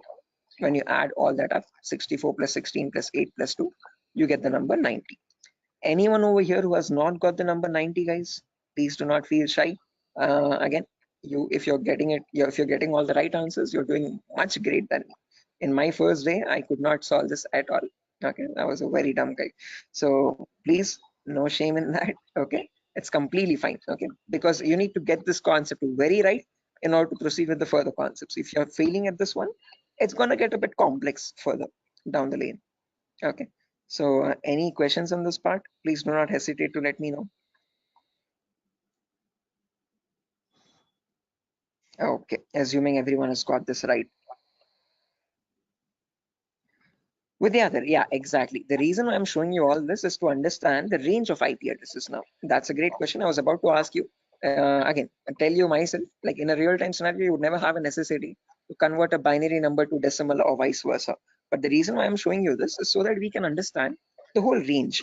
So if you remember, I've told you, IPv4 addresses are 32-bit address. Okay, so in that 32-bit address, if I wanted to get the first IP address, all I have to do is put all zeros everywhere. Okay, now when you put all zeros everywhere, when you convert that, you get the final IP address as 0.0.0.0. Okay, but if you want to get the last IP now, you have to put all ones everywhere. Okay, in all the octets I've put all ones. So when I convert that, now there will be 2 power 0 into 1 plus 2 power 1 into 1 plus 2 power 2 into 1 all the way up to 2 power 7 into 1. So that would be 1 plus 2 plus 4 plus 8 plus 16 plus 32 plus 64 plus 128. So that is how you get the number 255. Okay, so the last IP in the IPv4 range will be 255.255.255.255. You will never have a number above 255. The reason being, now you know, because when you convert from binary to decimal, the maximum number you can get is 255 only. So you can never have an IP address like 300.250 or 700.150, something like that. Okay, that's an invalid IP. Okay, whatever IP addresses you have, those numbers will always range between 0 and 255. Okay, is this clear, guys? Everyone, why only specifically 255? Yes, yes. Any questions up to this part? Perfect. No, this is Now the maximum. Maximum. Yeah, guys, was someone asking a question? No, I just asked you. This is the maximum IP address to be connected, and maximum host to be connected. Yeah, that's the last IP address you could get in the IPv4 range, Biswajit. No, this is the like from 0 to 255 hosts should be connected, I think. Not necessarily. When we talk about IP addresses now from 0000 to 255, 255, 255, 255, we have around 4.3 billion IP addresses in total. Okay. What you're referring to is classes, guys. Class A, B, C. In class C, you can connect only 255 hosts. That is a much ahead concept. We'll reach there tomorrow. Okay. That's class C. Yeah, Vidyadhar. Exactly. Okay. So we have not come up to there, guys. So let's not jump ahead. That might confuse the other students. Okay. So we'll go in a very slow pace. Okay. We'll go step by step. Okay. Let's try to now we know the range of IPs. We know what IPv4 addresses are, how they look like. Okay, and what are the total like numbers, where are they starting from, and what maximum number can they hold. Okay, we know they start at 0000 and they end at 255, 255, 255, 255. Now in between these two numbers, how many addresses do we have is the main question. Okay, how many IPs are there? Okay, so for that, let's try to understand the sequence of sequence of IP addresses. Okay, and again, to understand sequence of IP, there are two simple rules. Rule number one is always start with the rightmost value. So if this is the first IP, 0000, next IP will be 0001, next IP 0002, next IP 0003, next IP 0004. This will go on up to 000255. Okay. After that, can I have an IP like 000256? Is this possible? No. Yes, this is not possible because 255th is the last IP that you can get in any octet. You cannot get a number above 255, guys. It is a very golden rule that you have to remember. Okay. Now, once this octet has reached the maximum value, there comes the rule number two. Only after the rightmost octet has been completely filled, then go to the left value. Okay. And after going to the left value, reset the rightmost value back to 0. Okay. What I mean by that is now this is completely filled. So now this left value 0 changes to 1. Okay. And the rightmost value 255 again resets back to 0. Okay. So next IP after 000255, next is 0010. Now don't directly jump from 0010 to 0020. That is wrong again. Okay. Rule number one, always go with the rightmost value first. So after 0010, you have 11, then 12, then 13, then 14. This goes up to 1255. Okay. After that, 20, then 21, then 22, then 23. Then you have 2255, then 30, 31, 32, 33, then 3255. Like that, it will repeat again and again and again. And somewhere you'll have 2550, 2551, 2552, 2553, 255, 255. Now, both these octets are filled, guys, as you can see. Okay. Again, rule number two. Once the Sir, rightmost octets are filled, what yeah, it signifies? those are the IP addresses, guys. Okay. So those are the IPs that devices can get in total. Okay. Okay, sir, continue. Right. Again, doesn't signify anything. I'm just showing the sequence of IPs. Okay. How do IP addresses progress from one another, one after the other, one after the other? Okay. Like after number one, you have number two, number three, number four. Like that, I'm showing you how IP addresses cycle one after the other. Okay. After 255, 255. Yeah. Is this class C or class B? This is the whole range of IP addresses. We have not come to classes, so forget that classes exist for the time being. Okay, I have not discussed what classes are. Okay, I have not discussed. I have not brought up the word class. Okay, so for the time being, just forget the word called class. When I come into it, then get reminded of it again. Okay, Biswajit, do not confuse yourself. I am right now just telling you how IP addresses progress from one after the other. Okay. So I'm just telling you what is the first IP. After that, what is the next IP? After that, what is the next IP? After that, what is the next IP? As simple as that. Okay. So after 00255, 255, now this is completely filled. This is also completely filled. So now this 0 changes to 1. So after that, 0100, 0101, 0102, 0103. Then you have 10255. Then after that, this 255 becomes 0 and this 0 changes to 1. So 110, 111, 112, 113, 11255. Like that, the cycle repeats again and again and again. And somewhere you'll get 01 255.255. Just like how we had 0.0255.255, you have 0.1.255.255.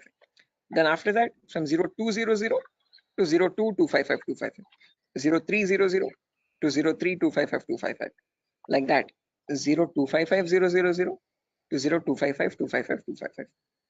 Now, whatever cycle repeated from the first IP 0000 till the IP 0.255255255, same cycle again repeats from 1000 to 1.255255255. Same repeats from 2000 to 2.255255255. Same from 3000 to 3.255255255. Finally, from 255.000 to the last IP 255.255.255.255. Okay, so all I'm showing you is the progression of IPs. How do IPs change from one after the other? What is the consecutiveness of IPs? Okay, so if you wanted to get the total number of IP addresses, you from 0000 till 255.255.255.255, it would be 255 to the power 4, because each cycle is repeating 255 times. So the total number of IP addresses would be 4.3 billion IPs. Okay, which is the number equal to 255 to the power 4. So with the other, yeah, the correct number of IP addresses would be 255 to the power 4. Hello, is that clear? Yes, sir. I Yes. understood something. Yeah. Okay, guys. Until this point, any questions, guys, for anyone? Again, do not get confused, guys. This is just to show you the sequence of IP addresses. In a real-time scenario, you would not need that anywhere. I'm just going very theoretically to get you familiar with the foundational concepts, like how IP addresses are built, how do they look like, what is the sequence of IP addresses, and so on. Going very basic. Okay. Sir, So you told. Hello. yeah, Biswajit. Sir, you told that 4.3 billion IP addresses. That means, sir, I did not get it actually. That, yeah, again, how many IP addresses are there, Biswajit? If you remember, each octet is cycling 255 times. Okay, so this first octet, rightmost one, is going from 0 to 255. Okay, after that from 10 to 1255, again 255 times. So like that, each octet is cycling 255 times. So there are 4 octets now. So 4 octets in the sense 255 into 255 into 255 into 255. Basic permutations and combinations. Okay, and when you calculate that 255 to the power 4, you get the number 4.3 billion. Okay, so that is how we got that number. Is that clear, guys? Okay. Hello? Hello? Yes, sir. Yes, sir. I understood. Right. Perfect, guys. Now, my question to you guys is, in today's world, in the era of 2022, are 4.3 billion IPs sufficient? No. No, sir. No, sir. Definitely. Right, correct. Because the population itself is around 8 billion people, right? Close to 8 billion or 8.5 billion. 4.3 billion IPs are nowhere sufficient at all. Okay. Again, each person might use multiple devices in the network also. Okay. So that is why, to come up as a solution, they made these IPs into 2 different parts. Okay. Solution number 1 was they divided these IPv4 addresses into again 2 categories. One, something is known as public IPs, and there's another category called private IPs. Okay. This categorization, okay, or division of IPv4 into public and private IPs is known as NATing, network address translation.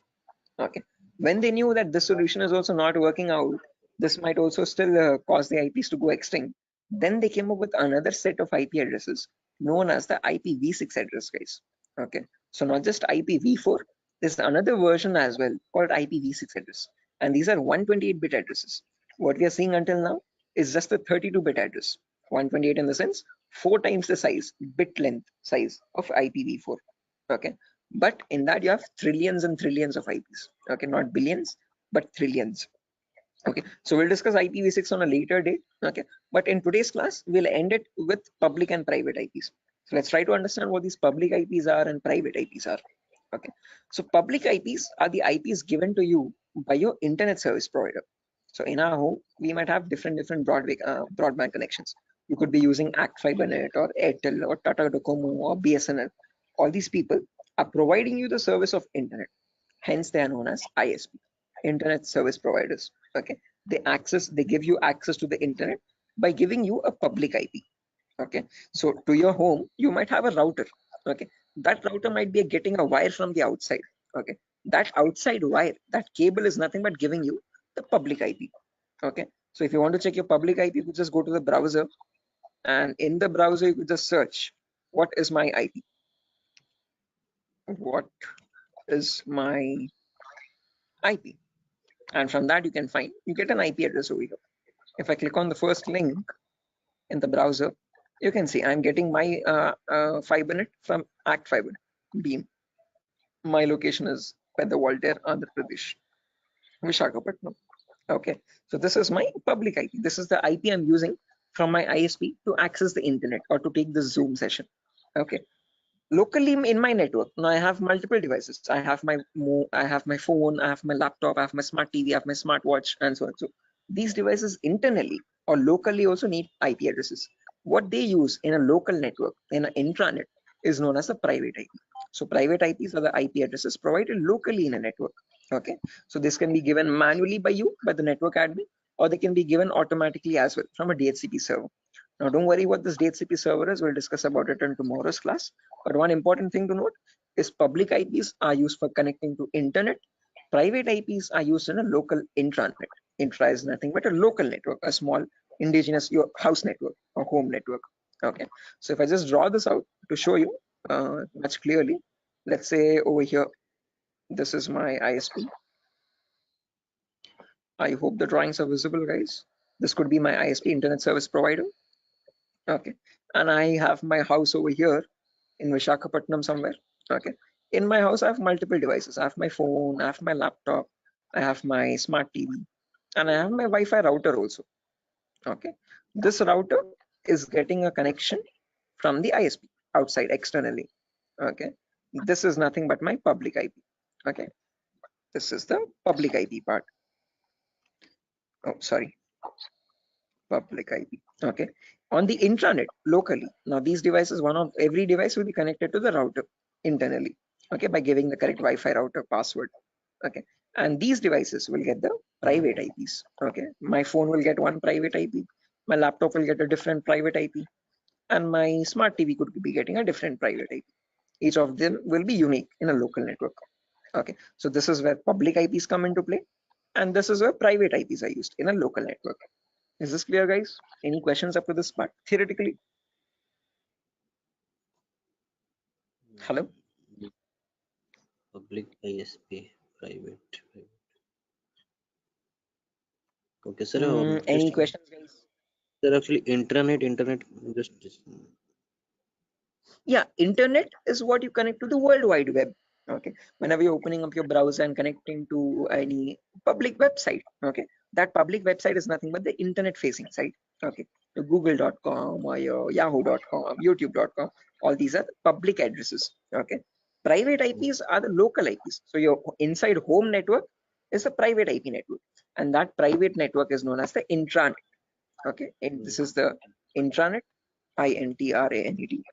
Okay, intra is nothing but local network, and this is the internet. Okay, is this clear, guys? Sir, Any I questions have or a doubts up to this? question. Yes, please go ahead, guys. Sir, why they have been given private IPs? Like they are also connected with internet somewhere around. Okay. So, like, why they have been given private IPs? They should be public, right? Which ones? I didn't get your point. Who's Like asking the question, guys? the devices which are in the home, they are in private IP, right? So somewhere Yeah. around they are also in connection with the ISP. So they should be Okay. public, you know. They should also be public. Yeah. So good question, Tripti, I guess. So whenever now let's notice over here. Let's say I have one phone over here. and I have my laptop over here. Okay, let's say my brother's using my phone at the moment. Let's say this is my phone. I'm browsing Facebook from my phone. My brother is using his laptop and he's also browsing Facebook. Okay, now each of them, when they want to connect to the internet, okay, they will use the public IP. One, let's say this public IP is something like, let me draw this out. Yeah, annotate. Let's say over here, my public IP is something like 1.2.3.4. Okay, now whenever we want to connect to facebook.com, we will use our public IP that we are getting from our ISP 1234, and using that IP we will go and contact Facebook, and from Facebook we will load our pages, internet or our Facebook feed or whatever it is. Okay, now let's say I am also browsing Facebook, my brother is also browsing Facebook from the same public IP. Now how does Facebook know how to send my data to my phone exactly, and my brother's data to his the laptop or computer he is using? Okay, up to public IP it will reach a router, but from the router, how does the router know which is the device which is holding my phone and which is the device which is holding my brother's laptop? That is where private IPs come into play. Okay, because my phone has a unique private IP where I have my account, and my brother's laptop has his own unique private IP where that system has its own private unique address again. Okay, so private IPs are used to identify a device in a local network and send the packets exactly to that device. Are you getting the point, Tripti? Yes, sir. Got it. Okay, so public IP is used to give you access to public services on the internet. Okay, but let's say in a local network, so when you're connecting to your Wi-Fi router to access facebook.com, your packet from your phone will always reach router first. From the router, so sorry for that, from the router it goes to Facebook server, public server, but when it is coming, when the response is coming back, it comes to router with the public IP. From that public IP, how does it know where to go? How does it know which device to connect? Because in your same Wi-Fi network there can be many devices, multiple devices at the same time, right? For that local network connection, there is where we'll be using the private IPs importantly in a local network to give identity to each device in a local intranet private network. Is that clear, guys? Yes, sir.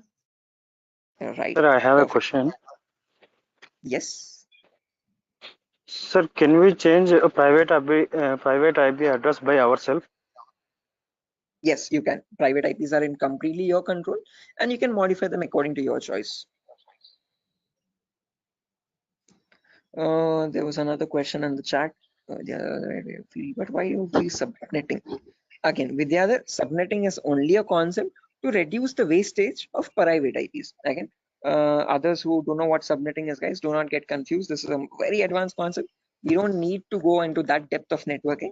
Okay, but subnetting is where you can divide one class into multiple classes. So with the others, just to give you this answer, okay, others, just ignore this. Okay, this is you could say gibberish for you for the time being. Okay, so with the other, let's say I have 50 devices in my network, but I'm using class C. Okay, so now if I have my let's say in my organization there are two departments, one is accounting and one is sales. Okay, accounting needs 50 IPs, sales needs 50 IPs. Okay, the smallest class I can use is class C address, but in class C we can connect 255 devices. So if I remove 50 IPs from that, remaining 150 how many remaining 205 IPs are going wasted over there. So what I can do is I can break that class C into much more smaller subnets. Okay, so I can make it into two subnets where in each subnet I have again 122 devices. Okay, if I want, I can break that into 4 subnets again, where each will have again 64 IP addresses. Okay, so subnetting is just use when you want to break down smaller classes and see to it that you're not wasting IP addresses. Okay, so what I can do is I can break this class C into 4 subnets. Okay, with each 62 devices each. Yeah, with the other. Sir, actually, I have a question that it is not correct or that we are saying that we are wasting IP addresses or anything else, because sir, we have many IPs. We can use it. You can, you definitely can. Okay, but just to So then not why get confused, let's say. IP addresses are wasting? Sorry. Well, let's say Sir, you we have said, yes, yes, sir. 255 different networks, guys. Okay, you have Yes, sir. 255 departments. Okay, so for each department you have allotted each network 192.168.0, 192.168.1, 192.168.2. Okay, like that, and in each network you're only using 50 IPs there. Okay, Now let's say you wanted another department, 256th department there. Okay. Now can you use any of the previous networks? Because all of them are already used up from 190 to 160, 0th network till the 255th network. Now if you want to add the 256th network with another 50 IPs or 100 IPs extra, then what will you do is my question. Okay, sir. Okay. Are you getting my point? Yes, sir. Okay, so just like that, it's not like you're spending money or anything, or no, you're not what do you say, giving any charges for the IPs that you're wasting. Okay, but just so that you have more IPs, free IPs left out, which you can allot for future services or future uses. That's what I'm talking about, not wasting IPs. Okay, I guess this is Vidyadhar only who's asking the question. Sir, Tarzan here, sir. Oh, okay, Tarzan, sure. I hope this is clear. Sir, hello. Yeah, guys. Biswajit. Sir, actually, I'm unable to get the concept of private and public, because public, you are connecting to a public server like Facebook. You all are connecting to Facebook. So Okay. and they One are second. trying to access.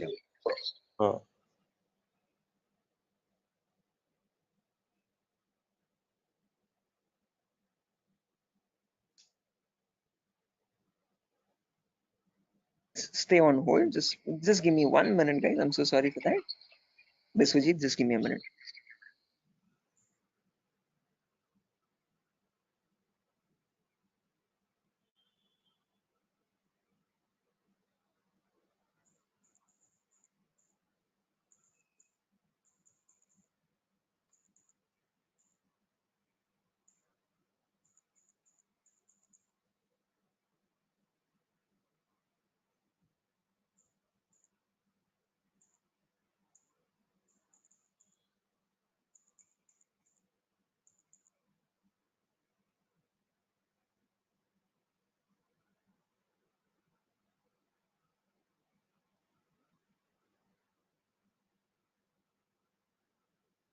Guys, can you hear me now? I'm so sorry, guys. The Vinayaka Chaturthi thing. But anyways, yeah, Biswajit, to come back to your point again, as I've mentioned, just remember one key point to note is that public IPs are used to access the internet. So when you want to connect to google.com from your laptop, okay, your laptop needs to get a public IP for that. Okay, that public IP is provided to you by your ISP, Internet Service Provider. As simple as that. Private IPs are used for a local communication. Okay, so let's say you want to share files from your laptop to your phone, okay, or from your phone to another phone in the local. Okay, understood. So yeah, now when we come to private IPs, guys, again, I guess I was muted over there. As I've mentioned, if you have multiple devices in a local network, now if you want to share files or anything from one device to the other device, if you want to share files from your phone to your laptop, or from your laptop to another phone or so, Like, okay, you don't need public IP, you just need private IPs over there. look, I understood. So means like there is one IP that is public to all, and but for that against to public IP, there is also private IP to work internally for the internally. Exactly. For internal communications, you have the private IP. Okay. For external, for connecting to a public service, there you would need a public IP. Okay. Is that clear, guys? Yes. Right. Perfect. Sure. So yeah, again, that's that for today's class, guys. Nothing further to discuss. Okay. Hello. We're already Hello. past. Yeah, Prasad. Yeah, sir, sorry to ask you like this, sir. I have joined, half an hour late to the class, so I want to know the index. No worries, Prasad. I actually myself started the class 20 minutes late today, so I'm pretty sure you haven't missed much. Okay, but let me share the index as well, just since you have asked. I have shared this in the demo session a couple times earlier. I hope you have attended the demos as well. If not, No. Okay, no worries. You can access that from Durgasoft's official YouTube page as well. This is the course content, guys.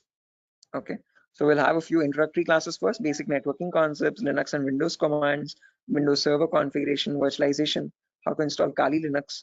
After all these introductory concepts are done, then we'll go into the advanced concepts. Okay, gaining access, malware attacks, network penetration testing, web application pen testing, basic cloud security, all that. Okay, so if time permits, Prasad, please go through the YouTube demo tutorial so that you have a much better picture. In the demo, I've explained what are topics I'll be discussing in the course, what we'll be learning out throughout the course. So it's much better if you go through the demo once time permits. Okay, thanks for sharing information. Sure, definitely, guys. Again, guys, I'm gonna end the session over here for now. Before I end, I want all your email addresses. Can you please drop it in the chat box so that I can share this notepad file with you? You can go through the notepad file when time permits. Okay. And in tomorrow's class, again, I'm gonna be starting the class sharp at 8 o'clock tomorrow, guys. So sorry for the delay today, but tomorrow there won't be any delay at all. And yeah, someone asked me. Sir, I sent my email ID. Yeah, sure. I've seen that, guys. So please just drop your email in the chat box over here, and from there I can just add the notepad file. Chat box. Sir, organize the chat box. I have already sent my email ID. Sure thing. Nice.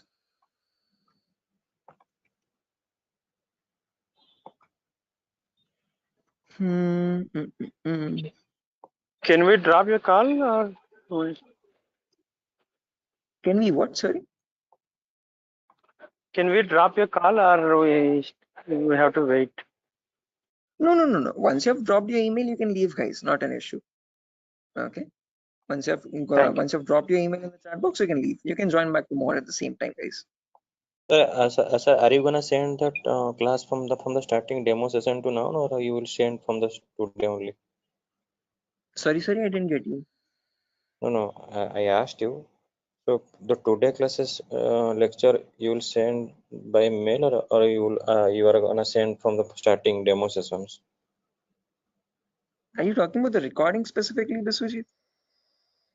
Or are you talking about just the notepad files? This is the only notepad for today's only, na? Yeah, only today's notepad. Okay, demo. Okay. I don't have a notepad file for the demo. It's just a presentation. Okay. You have the demo already on your YouTube. Okay, but you will be getting the recordings for these classes in a few days, guys. We still need to receive the payments and all. So once all the payments have been confirmed, the link is going to change. So if you have not made any payments yet, please please initiate payments. And after that, we'll be sharing you the recordings as well. Until then, you'll only be getting the notepad files. Okay, sure. So I've got over here 1, 2. What is the 3. course fee? It's 8,000 rupees, guys.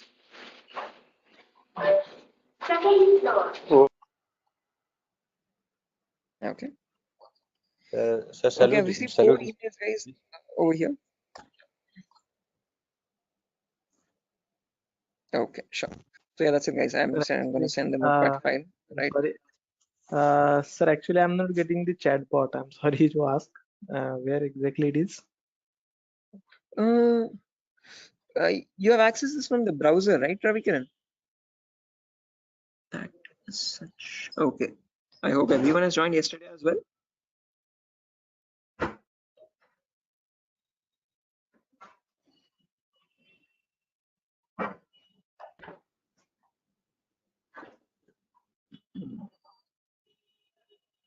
Oh, Anand, this is your first class.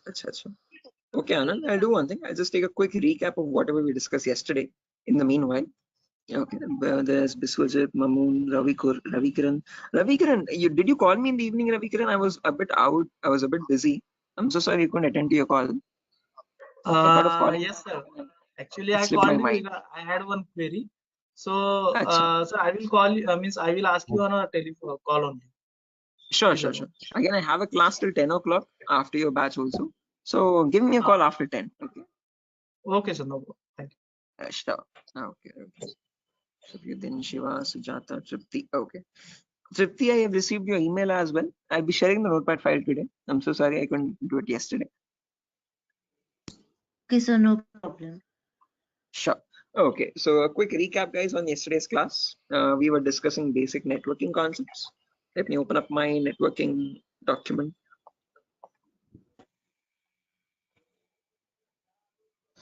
Yes.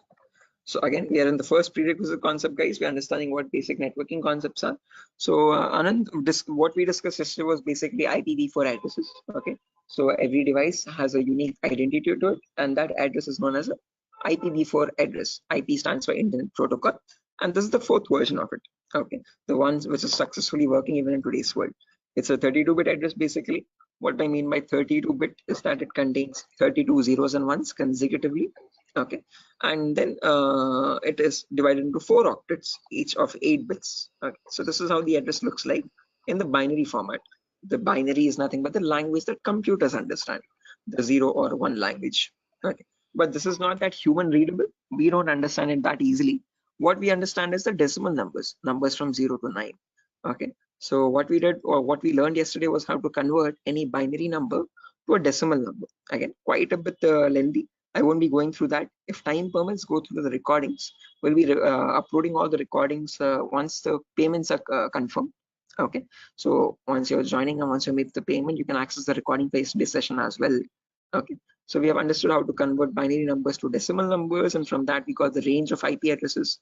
First IP being 0000, and the last IP being 255.255.255.255. These are the IPv4 address range. Okay, and then we learned what is the consecutiveness. So what is the sequence of IP addresses? What are the 2 important rules for that? And then we have seen how many IPs are there in total, 4.3 billion IPs. So where we ended the class yesterday was we learned that these 4.3 billion IPs are divided into 2 categories, public IPs and private IPs. Okay, so this is where we worked up to, guys, in the last class. Okay, so we have to continue from here onwards in today's. So yeah, this is the new thing. Okay, so let's get started, guys, without any further ado. So if you remember yesterday, as I've mentioned, there are 2 categories, public and private. Okay, public IPs are the IPs given to you from the ISP, internet service provider. Okay, whatever ISP you have at your home, Act Fibernet or Airtel or Tata Docomo or BSNL, these all companies are known as internet service providers. They provide you, or they give you, the service of internet. Okay, so whenever you want to access a website, okay, which is on the internet facing side, you always need a public IP on your system.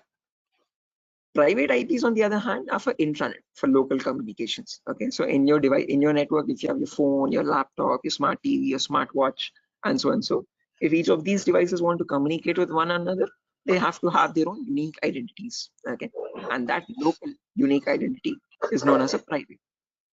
Okay, now if you remember, I've told you that there are 2 categories only, but there's one more categorization. All these 4.3 billion IP are again categorized into 5 classes. Okay, why classes? I'll explain that very shortly. Okay, but just to understand, as I've mentioned, there are 5 classes. Let me draw it out and show you.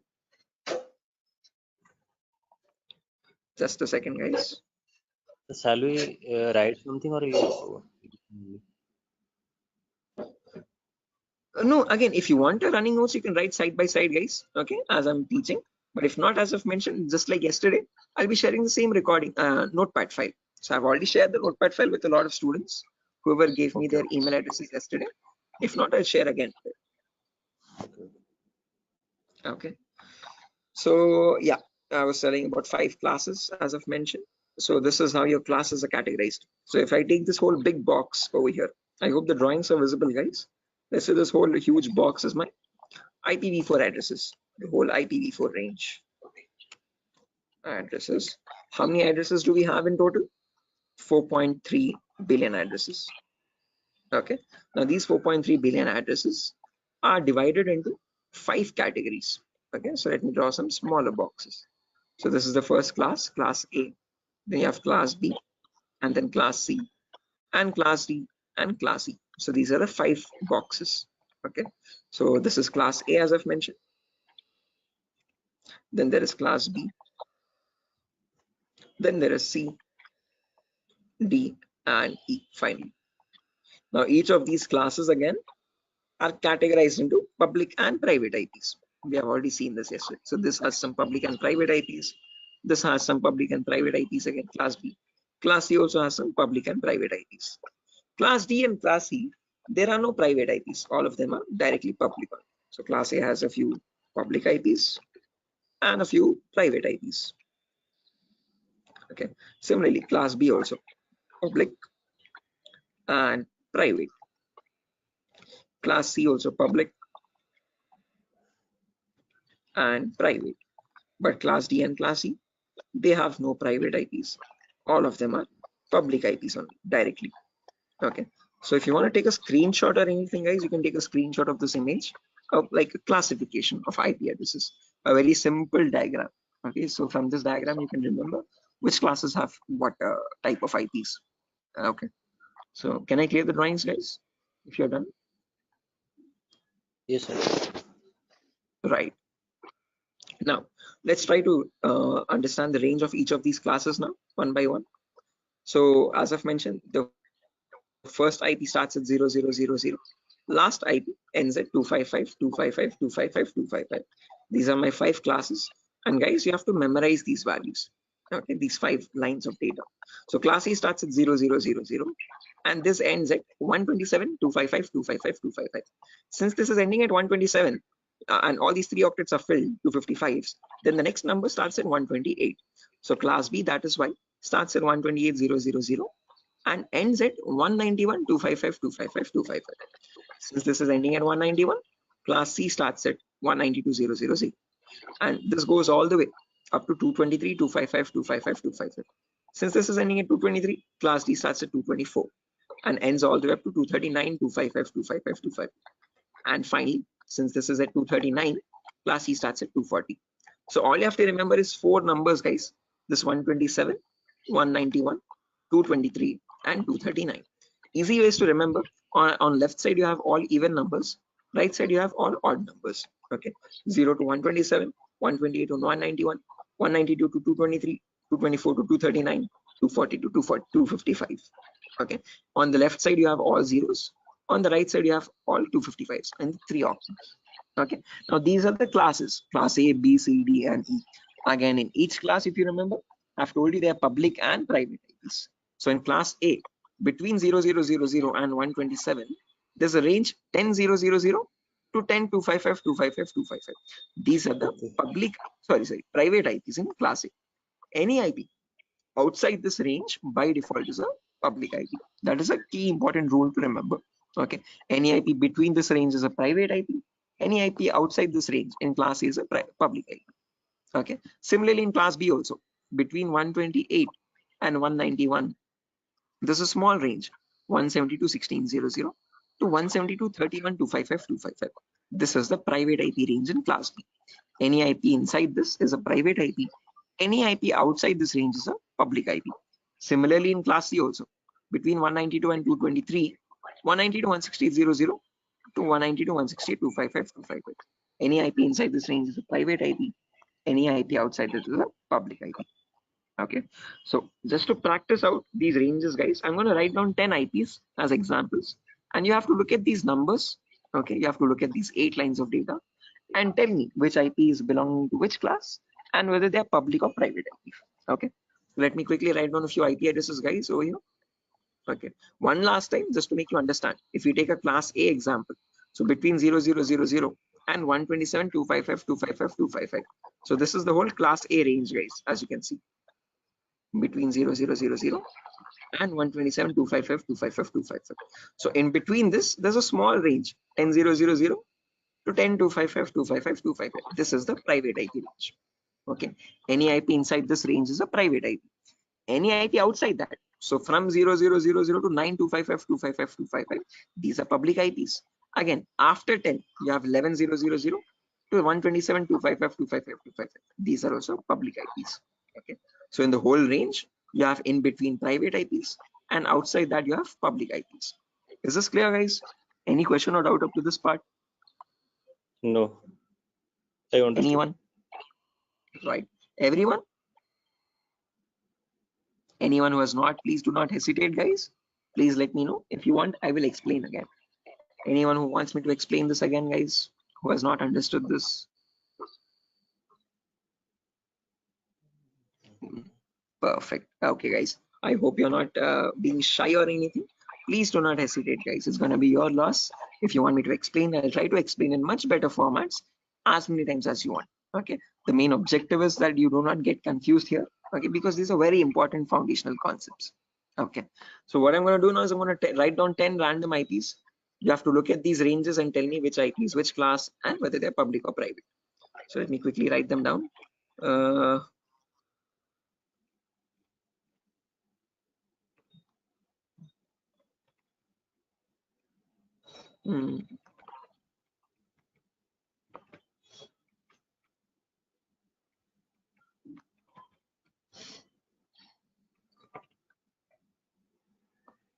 Sorry.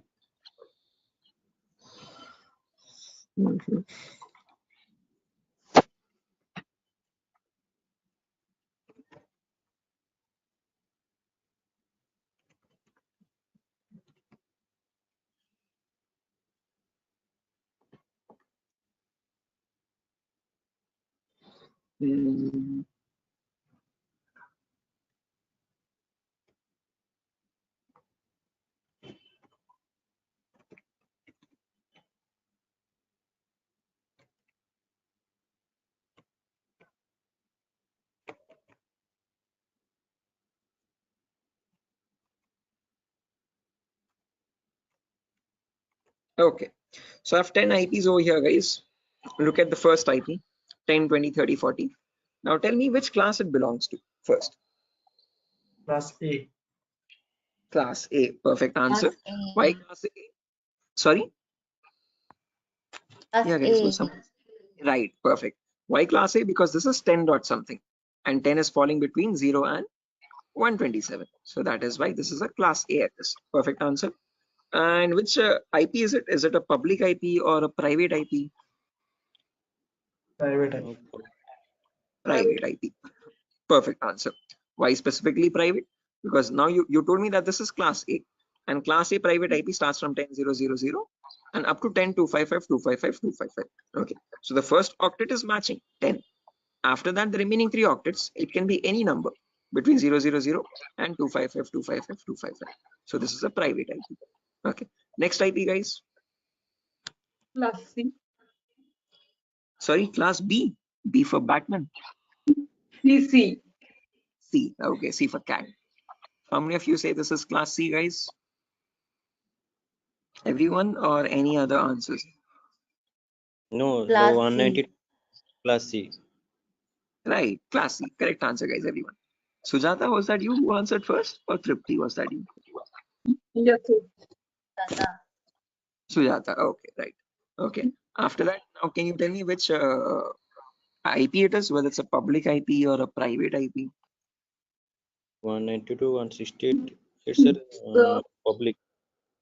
It's a public I IP. guess private. Okay, I have what do you say, conflicting answers over here. Some of you are saying public IP, some of you are saying private IPs. How many Yes, of sir. you are voting for public IP? Yes, sir. Public. No, sir, private. The private, because you have written here 192 private IP class C. Okay, But 192. it is from 168. It is 165. So it should be 192, private 168. public IP address. Sir, Yes, private correct. IP. So you have mentioned over No. Yeah, Biswajit, point is right. Okay, if you take the first octet, 192 is matching, well and good. Okay, but if you observe the remaining 3 octets also, this is 165. Okay, and in private IP, it's starting from 168.00 to 168.255.255. Okay, number is 165, which is outside that range. So therefore, this is a public IP. Okay, so you answered correct first time, and then you changed your answer later on. So again, no confusion. So in class A, it should be between 10 and 10. Remaining 3 octets, doesn't matter what they are. In class B, it should be between 170 to 16 and 170 to 31. Okay, doesn't matter what the remaining 2 octets are. In class C, it should be between 190 to 168.00 and 190 to 162.255.255. So these two should match first 2 octets. Remaining 2 doesn't matter what they are. These 00.255.255 doesn't matter. Okay. Next IP 172.16.01. Which class? Class B. Class B. Private IP. Class. Perfect. Private. Public or Yeah. Private. private IP? Perfect answer. Next one, guys.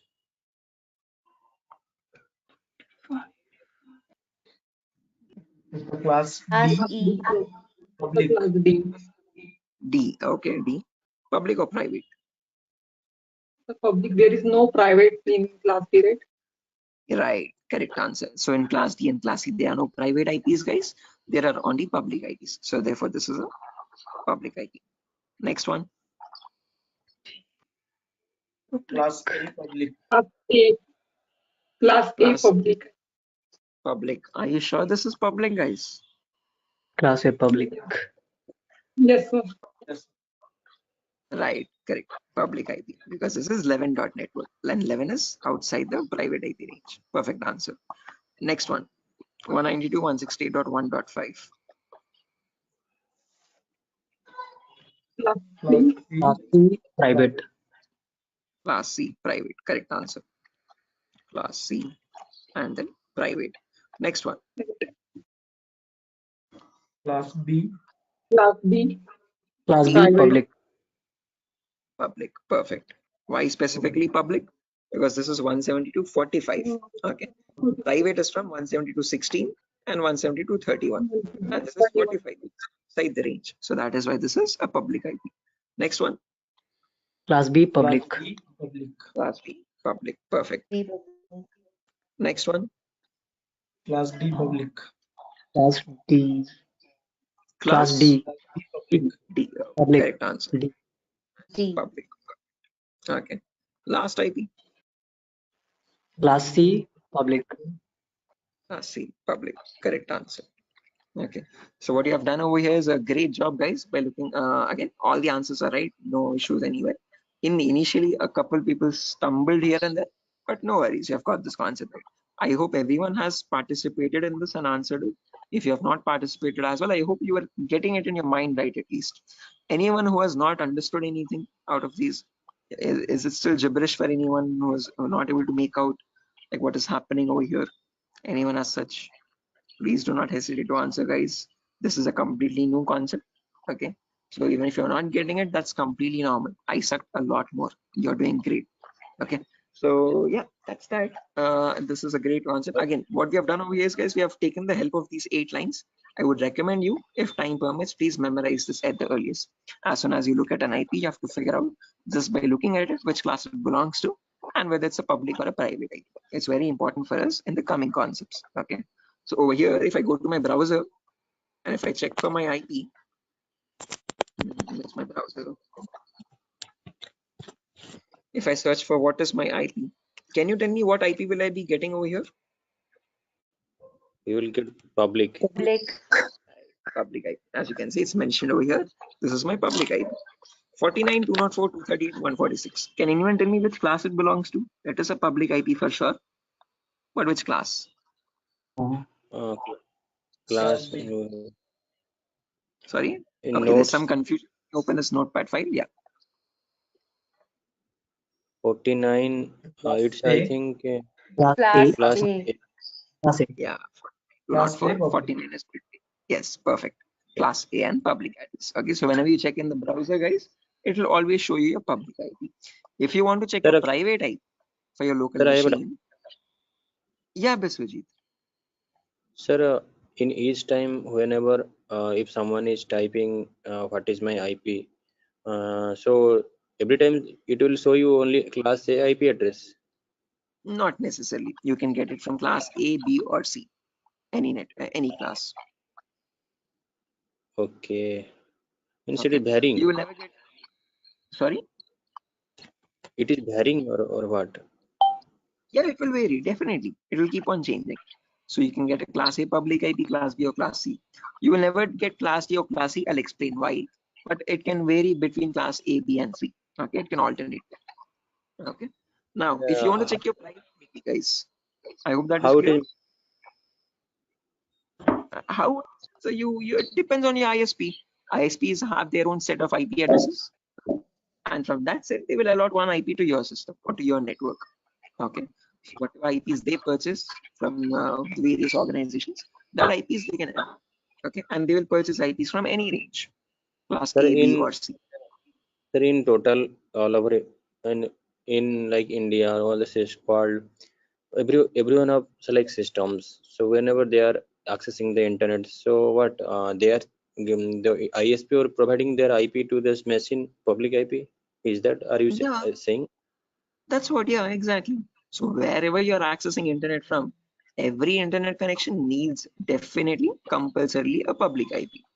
Okay, so in my network, if I have 100 devices, all of these 100 devices will have the same public IP because they're connected to the same router in my home. Okay, because the router is from where the ISP is giving me a line, and in that line I get the public IP. So these 100 No, like devices will have different private IPs, no, but the same public IP. so no, actually, sir, my question is like I am using the internet through my mobile.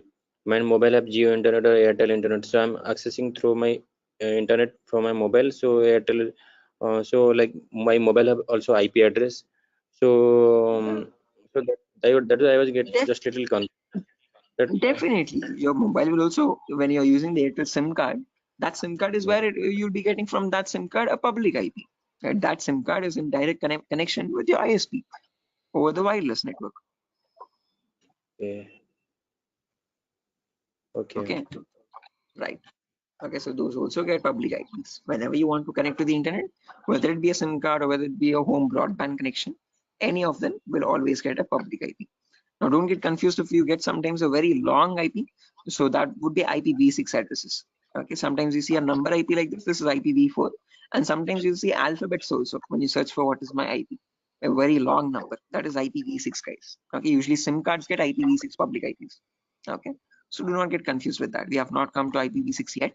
We'll discuss that later on. Okay. Any questions up to this part, guys, for the time being? What is the role of these classes here?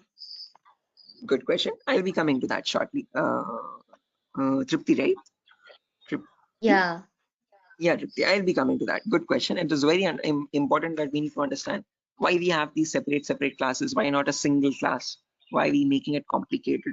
Okay. So yeah, we'll be coming to that very shortly. So next topic is understanding that only. Okay. So, but before that, one quick review. I've shown you how to see a public IP, but I've not shown you how to check a private IP. So if you want to check your private IP, guys, you have to open up your command prompt. And in the command prompt, you have to search for a command ipconfig. And this ipconfig command will give you the private IP. So right now, if you notice, I'm connected with my Wi-Fi network over here. Okay. So for that Wi-Fi, I'll be seeing over here the wireless interface, as you can see, wireless LAN. And that shows me my private IP over here, 192.168.0.5. Now, can you look at this IP and tell me which class it belongs to? 192.168.0.5. C. Right? Class C. Yeah. Perfect. Okay, 192.168.0.5. And can you tell me if it is surely a private IP or public IP? 192.168.0.5 over here. Right. Okay. As you can see, it is falling between this. So that is why, therefore, it's a private IP. Okay. Now, coming to the next part, why do we need these classes? Okay, what is the necessity? Why not one single class? Okay, so for that, we need to understand something called network portions and host portions.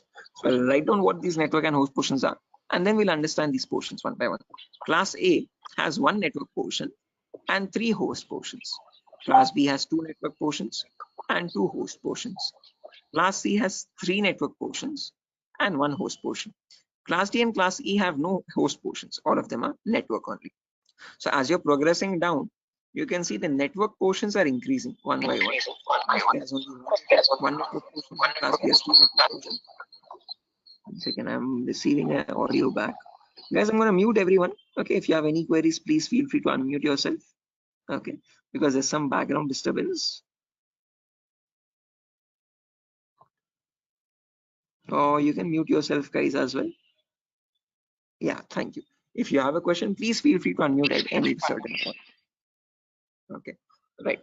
So again, Class A has 1 network portion, Class B has 2, Class C has 3, Class D and Class E all are network portions only. There are no host portions. Now, what are these network portions and host portions? Class C, we'll take the example first to let us understand. So Class C has 3 network portions and 1 host portion. and the first private IP starts at 192.168.0.0. That is the same thing which I've written over here, as you can see. Okay, so if this is the first IP 192.168.0.0, the first three portions are the network portion, last portion is the host portion. Okay, so if this is the first IP, next IP will be 192.168.0.1, next IP 0.2, next IP 0.3, next IP 0.4. This goes on up to the last number 0.255. Okay, can you have an IP like 192.168.0.256? Is this possible? No. Right, again 255 is the maximum number you can get in any octet, so 256 is not possible. So once a octet reaches the maximum value, the next left octet will change. So this 0 now becomes a 1, and this 255 becomes a 0 again. This is what we saw in yesterday's class, cycling. Okay, so the 0 becomes 1 and this 255 becomes 0. Then you have 1 0, 1 1, 1 2, 1 3, 1 4 up to 1255. After that 2 0, 2 1, 2 2, 2 3 up to 2255, 3 0, 3 1, 3 2, like that till the end, 2550, 255, 255. Okay, now what I mean by this network portions and host portions is that as long as the network portions are same, all these devices or all these IPs will belong to the same network. Okay, and these are just individual hosts. Okay, so this could be my router, this could be my laptop, this could be my smartphone, this could be my smart TV, my smartwatch. All these are different devices in the same network. They can communicate with each other, they can share files, they can talk to one another. But as soon as the network portion changes, so the network portion for this is 192.168.0. So as soon as this is changing from 0 to 1, the network is dividing over there. Okay, so even if you bring a device with this IP and connect it with a LAN cable to the same router, they will still not be able to communicate in the same network. Okay, because this is an IP from a different network portion. Okay, so these are a different network altogether, and these IPs belong to a different network. Okay, so what network and host portion signify is that how many hosts you can connect in each network of that. Okay, so over here in class C, since there are 3 network portions, the first 3 are going to act as the network ID for us, 192.168.0. network. Okay, last octet is going to act as the host number. So this is the first device, the second device, the third device, fourth device, fifth device. Like that, you can connect 255 devices in each class C network. Okay, so this is a completely different network with 255 devices. This is another completely different network with 255 devices, and they can't communicate with one another because their network portions are different. If you want them to communicate, you have to put a router in between. A router is a device which is capable of transferring data from one network to the other network. Okay, if you have a switch is capable of connecting multiple devices in the same network. Okay, so with a switch we can connect all these devices. With a router we can make communication possible between 2 different networks. Okay, so that's a differently again, that's altogether a completely different concept, guys. But what you have to understand from this is that in class C, which has 3 network portions and 1 host portion, we can, all the first 3 are the network portion bits. Okay, and that is also known as the network ID. Okay, and the last portion is the host value. Okay, so 192.168.0.0, this is the first IP, then the second IP, then the third IP, then the fourth IP. Like that, you have 255 IPs. Right? After 255, the next network starts. Okay, is this clear, Tripti? What is this network portion and host portion? Everyone else as well? I guess Tripti asked the question, why do we need these classes? So in class C, Yes, sir. we can connect only 255 devices. Now, when I take the example of class B, in class B, there are 2 network portions and 2 host portions. So if I take the first private IP, 172.16.0.0, this is the first private IP, guys, as you can see. That's the same thing which I have written over here. Okay, so in class B, if this is the first IP, 00, after that next IP, 01, next IP, 02, next IP, 03, next one, 04. This goes on all the way up to 0255. After 0255, then you have 10, 11, 12, 13, up to 1255. Then 20, 21, 22, 23, up to 2255. Like that, the cycle repeats again and again and again. And finally, you reach somewhere 255, 255. Now, once these both octets are filled, this 16 now will change to 70. Same concept. As long as the network portions are same, okay, 172.16, as long as this number is same, all these are different devices in the same network. But as soon as the 16 changes to 17, the network will divide over there. Okay, now these are a completely different network IPs. These are a completely different network IPs, and this is also a completely different network again. Now, how many devices can we connect in each network of class B? From 172.16.00 till 172.16.255.255, we can connect a total of 255 into 255 devices, which is 65525 hosts. In class C, we could only connect 255. In class B, we can connect 65,000 devices. Is this clear, guys? Any question up to this part? Anyone? Sir, actually, could you please explain little bit again? Okay, class A, C or class B, Viswajit? No, actually, I understood class C has some portion, class Yeah, one class. second. Right, sure. So again, as I've mentioned, each class has its own network and host portions. Class A has only one network portion, class B has two network portions, class C has three network portions. What I mean by these three network portions are that in class C, if I take the first private IP, 192.168.0.0. So from this 00 IP till 0255, okay? So this last octet is the host portion. What is host? Yes. Host is nothing but an individual device, okay? Your laptop, your phone, your router, your smart TV, smartwatch, whatever appliances there or whatever device is there, that is a host. So each of these is a different device. Okay. Now, if I connect my phone now with a different IP, 1.1 IP or 1.0 IP, and if I bring it in this network, it will still not be able to communicate because these IPs belong to a different network, one dot network. These are the zero dot network. Okay. So in class C, like that, in each network, you can connect maximum 255 devices only. If I take class B next, there are two network portions and two host portions. So that is why from 16.00 till 16.255.255, all these are in the same network. So that is why you can connect maximum 255 into 255 devices. That is 65,525. Is this clear now? Yes, yes. Okay. Anand, might be a bit confusing if you're completely new to networking concepts. I hope you're getting along.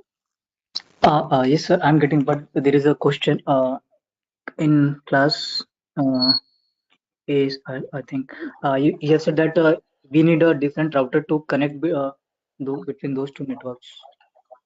Yeah, definitely. Again, whenever you have two different networks and you want communication possible between two different networks, you would need a router in between. For a same network communication, you need a switch. Okay. Sir, can you explain that again? I didn't get that. How Yeah, sure. we need a Let me show different you. Again, router. basically, if I show you how a switch looks like, networking switch. This is your switch, Anand. Okay. So this is what you use in companies. Okay, and you can see this is a 32 port switch. So you can connect 32 devices. Okay.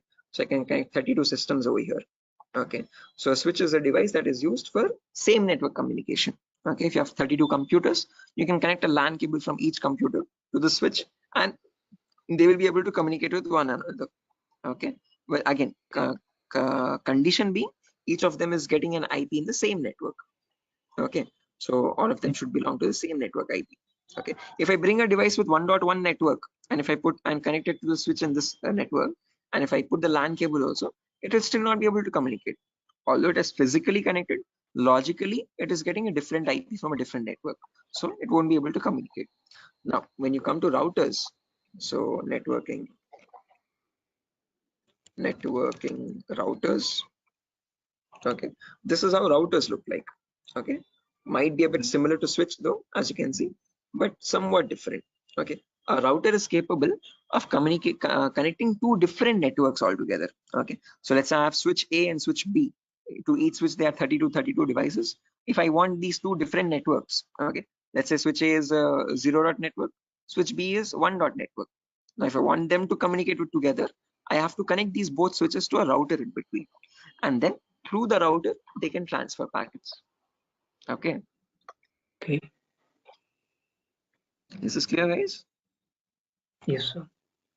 Right. In our home network also, that is the same thing that happens. Okay. This is how our home router looks like, the Wi-Fi router, and that router is communicating between two different networks. What are the two different networks there? One is the internet, the other is my local network, local LAN network, Wi-Fi LAN. Okay, my phone, my smart TV, all these are getting private IPs. So when these private IPs want to communicate with the public IP, you have a router in between, communication between two different networks. I hope this clarifies more. Yes. Right, perfect. Any other questions, guys, up to this part before I go with class A example now? Okay, now when we take class A, if you remember, I've told you class A has one network portion and three host portions. So first IP is 10.0.0.0. So from 10.0.0.0 all the way up to 10.255.255.255, all these IPs belong to the same network because the first network portion is constant. Okay, doesn't matter what the host portions are. Okay, they can be anything and they will still belong to the same network. As soon as this 10 changes to 11, there the network divides again. Okay, so from the first IP 10.0.0.0 to 10.255.255.255, we can connect a total of, again, 255 to the power 3. Okay, those many devices.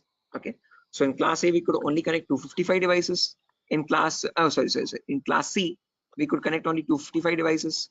In class B we could connect 255 into 255 devices, and in class A we can connect 255 into 255 into 255 devices. So that is the main difference between the classes, guys.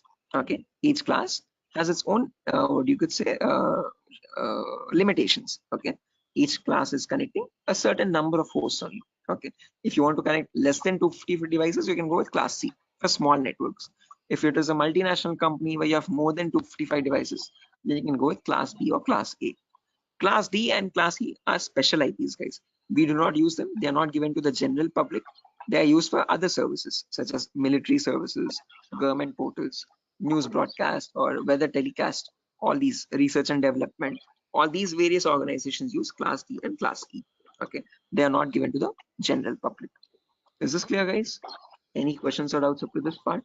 Anyone? Anand, Biswajit, Mamun, Ravikiran, Shafiuddin, Shiva, Sujata, Tripti. Oh, sir. Right. Okay, sir. Tripti, I hope it is clear for you now, like why we have different classes. This was your questions, basically. Yes, sir. Yeah, I guess Tripti was the person who asked. I hope it is clear for her. Yeah, it's clear. Right. Okay. Again, yes, we have a few more topics to discuss, guys, actually. But one thing, I guess there's a couple more students also who are supposed to be joining. Okay, again, there's no confirmation on the fees as well. A couple of you have confirmed the payment and a couple of you have not yet. Okay, so that is why what I'm going to do is I'm going to end the session over here for now. Okay, we have 15 minutes left out. So if you have any questions or doubts, you can let me know. If not, I'll share the document now. So please share your email addresses, guys, if you have not shared yesterday, so that I can share this notepad file again.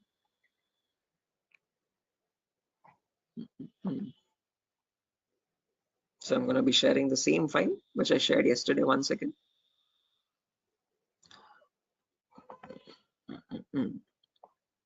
So yesterday I got 5 email addresses.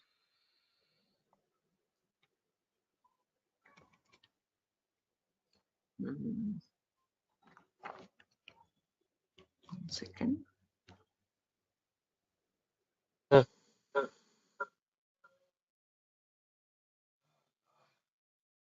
Sir, my email address Shafiuddin Sayed70@gmail.com. Oh yeah, 1 second, Shafiuddin. Just a minute.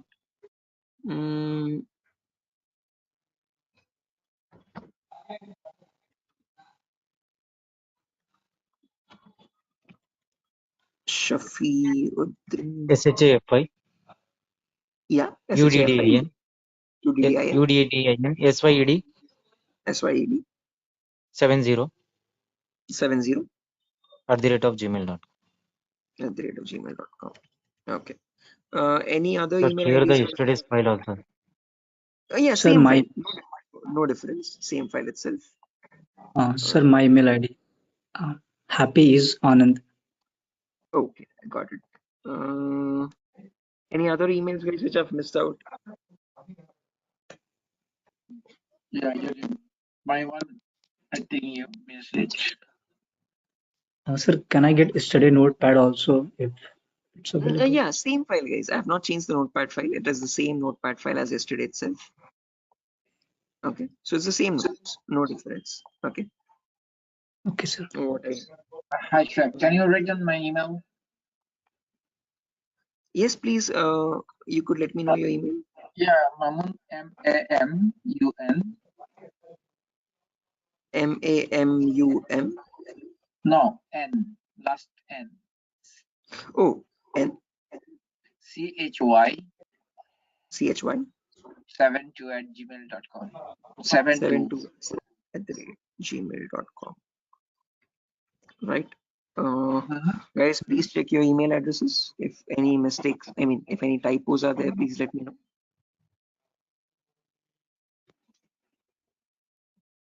Is that it? That's correct. Okay, perfect. I've attached the textpad file. It is the same notepad file as yesterday, as I've mentioned. Okay, and I've sent it. So there is class tomorrow. Good question. Yeah, again, guys, tomorrow there is no question, no class. I forgot to inform that. Tomorrow is a festival, Ganesh Chaturthi. So wishing everyone a very happy Ganesh Chaturthi. Tomorrow we have no class, guys. We'll have the next class the day after tomorrow. Again, please make the payment phase if you have not. I'm taking a short session today just to again confirm on the payments. So the institute will give me the payment list by day after tomorrow, and depending on that, the link might change soon. Okay, so only to the people who have paid or made the fees, you will be getting the new link, guys, to continue the sessions. Okay, so yeah, that's that, guys. Nothing further for our session today. I'll exit and I'll see you day after tomorrow. Hi. Tomorrow there's no Sure. session, guys. I have a question. If you are not Raj, can you? I know you started the program. Sorry, the training program. Ethical hacking, right? This one. Yes. This is ethical hacking. So, what's your total plan? How you will proceed one by one? That's what I want to know. Your plan. Oh yeah, after CH is done, if anyone is interested, we can go with the next advanced course, which is web application pen testing. So I teach that as well separately. So once you're done with CEH, there's another course, web application pen testing for bug bounty, which primarily focuses on website security. Okay, how do you check for vulnerabilities on websites? What vulnerabilities really exist? For example, such as SQL injections, cross-site scripting, broken authentication, CSRF, cross-site request forgery. These are the vulnerabilities that pen testers need to test for. Okay. The reason why I teach that course specifically is because that is the main booming field in India at the moment, website security, because there's a lot of companies that are coming online. Every business is shifting online. So with the rise in websites, there is a necessity for a rise in website fraudulent activities as well. So after CH is done, you can join that course, web application security. So actually, what the course fees of web application security? Same, that is also 8,000 rupees. Okay, and cloud security, same. Cloud security is a bit different. That is around 12,000, guys. But again, I am setting up the lab for it at the moment. So at the moment, it is on hold because my AWS plan is completed. So I have to refresh that again. I have to renew that. Okay, and then start it up. So at the moment, there is no cloud security, guys. It might take a while. It might take a month or so. Yes, sir, actually, I wanted to like after completion of this course and learning all the things, practicing, then I was thinking to learn cloud security. Sure, again, as I've mentioned, I'm going to be providing the resources for that in the meanwhile, if you're planning on specifically focusing on cloud security. And once I start a live batch, you can join that batch as well. No, actually, I wanna like join cloud security as well as web application security both. Sure. Again, after CH is done, I'll right away start web application security. After that, again, we can take cloud security separately. Okay. Mamun, you have raised your hand if you have any question. So basically, you will focus first two. One is the ethical hacking, and once it's done, then you will focus on web applications. Exactly. This is the main course you are focusing, right? Yes. So this is the foundational course, Mamun. Again, there's some Yeah, that's what I want. Yeah, that's what I want to know. Only after this course is done, I would recommend you go with the other courses. If you don't go with this one first, those might seem a bit confusing because we won't be going with any basics at all. We directly dive into the advanced concepts. And if you're a complete fresher to the cybersecurity domain, doing that would be quite troublesome, you could say. I got you. Right. Yeah, Anand, you have raised your hand.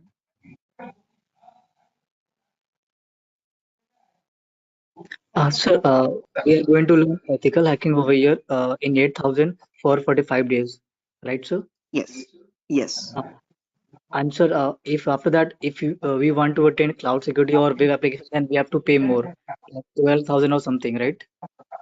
For web application, it is 8,000. For cloud security, that's 12,000.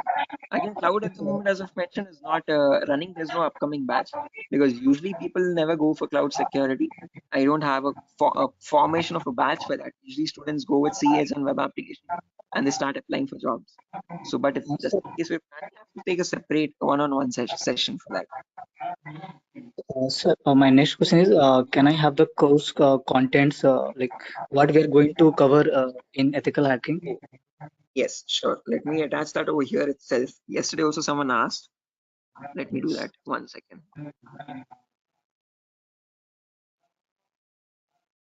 Yes, I've And sir, sent that also, which thank you, contains sir. the course. And my next question is, sir, after like completing this course, after 45 days, are you going to help us to get a job or to build our resume, something like that? I definitely will help you with your resume building. I'll show you a sample resume. I'll show you how to create your own resume. I'll give you the sample interview questions as well. And I will also give you, again, I provide usually this website at the end of the course. This is a website specifically for cybersecurity job roles, jobs.null.community. So you can access this website and start applying for jobs. This is only and only specifically for cybersecurity job roles, nothing else. Okay. So this To is access website, like we have to pay or it's free? No. You don't have to pay anything at all. This is completely free. You can access, you can see the job listings and you can see what their requirements are. Okay, and you can start applying. Because like I don't know like where to apply, like I don't know it. So that's why I'm asking like if Durga Software is going to help us in getting a job or Durga Soft does not have any consultant as of yet, as I mentioned. But again, we help students directly in assisting. Like this is how we could assist. We'll show you where you can apply for jobs. We'll show you how to prepare for those, what are the interview questions, and we'll give you the training for it. I'll just provide a document which contains the common questions, cybersecurity questions required. Okay, I'll give you your resume support. I'll help you build your resume, and then you have to apply on your own and give your shot. okay. So my next question is like as a fresher, what kind of package we are going to get after doing this course? If you're a complete fresher, then I would assume you would be getting around 40 or 35 to 35 or 40, like okay. Okay. So that's it. I'm done.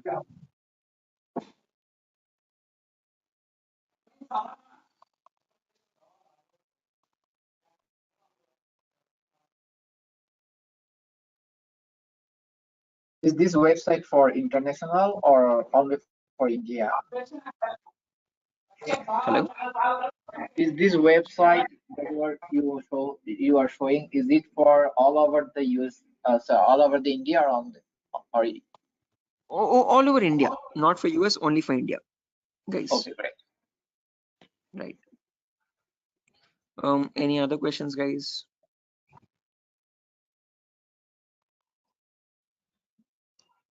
Sir, on day after tomorrow, we are going to start a fresh class or there will be a demo? No demo, no. We'll continue from where we left off. Same. Okay, so we'll be continuing exactly from where we left off, and I won't be starting fresh again. But again, if you've missed out one of the previous classes, you'll be getting the recording once you've made the payment. And if you have any questions from that, you can just let me know. We can take a separate backup session for that over the weekend or so. Okay, sir. Okay. Any other questions, guys? Please do not hesitate to ask. Sir, can I have one? Like, I want to ask one more question. Sir, is it possible to get a job like without having a certificate in Yeah, in a definitely. but Again, as in of Mhm. yeah, cyber. In one thing about cybersecurity domain is certification is not a criteria. Your skill set is. So my recommendation to students who are not planning on doing a certification or so is to learn as many courses as possible. So go with CH first, then go with web application security, and start applying your knowledge in freelancing websites. So you have bug bounty programs online where you can start searching for bugs for companies directly and report it to them. And those reports you can include in your resume just to show that you have skill sets required for joining that company.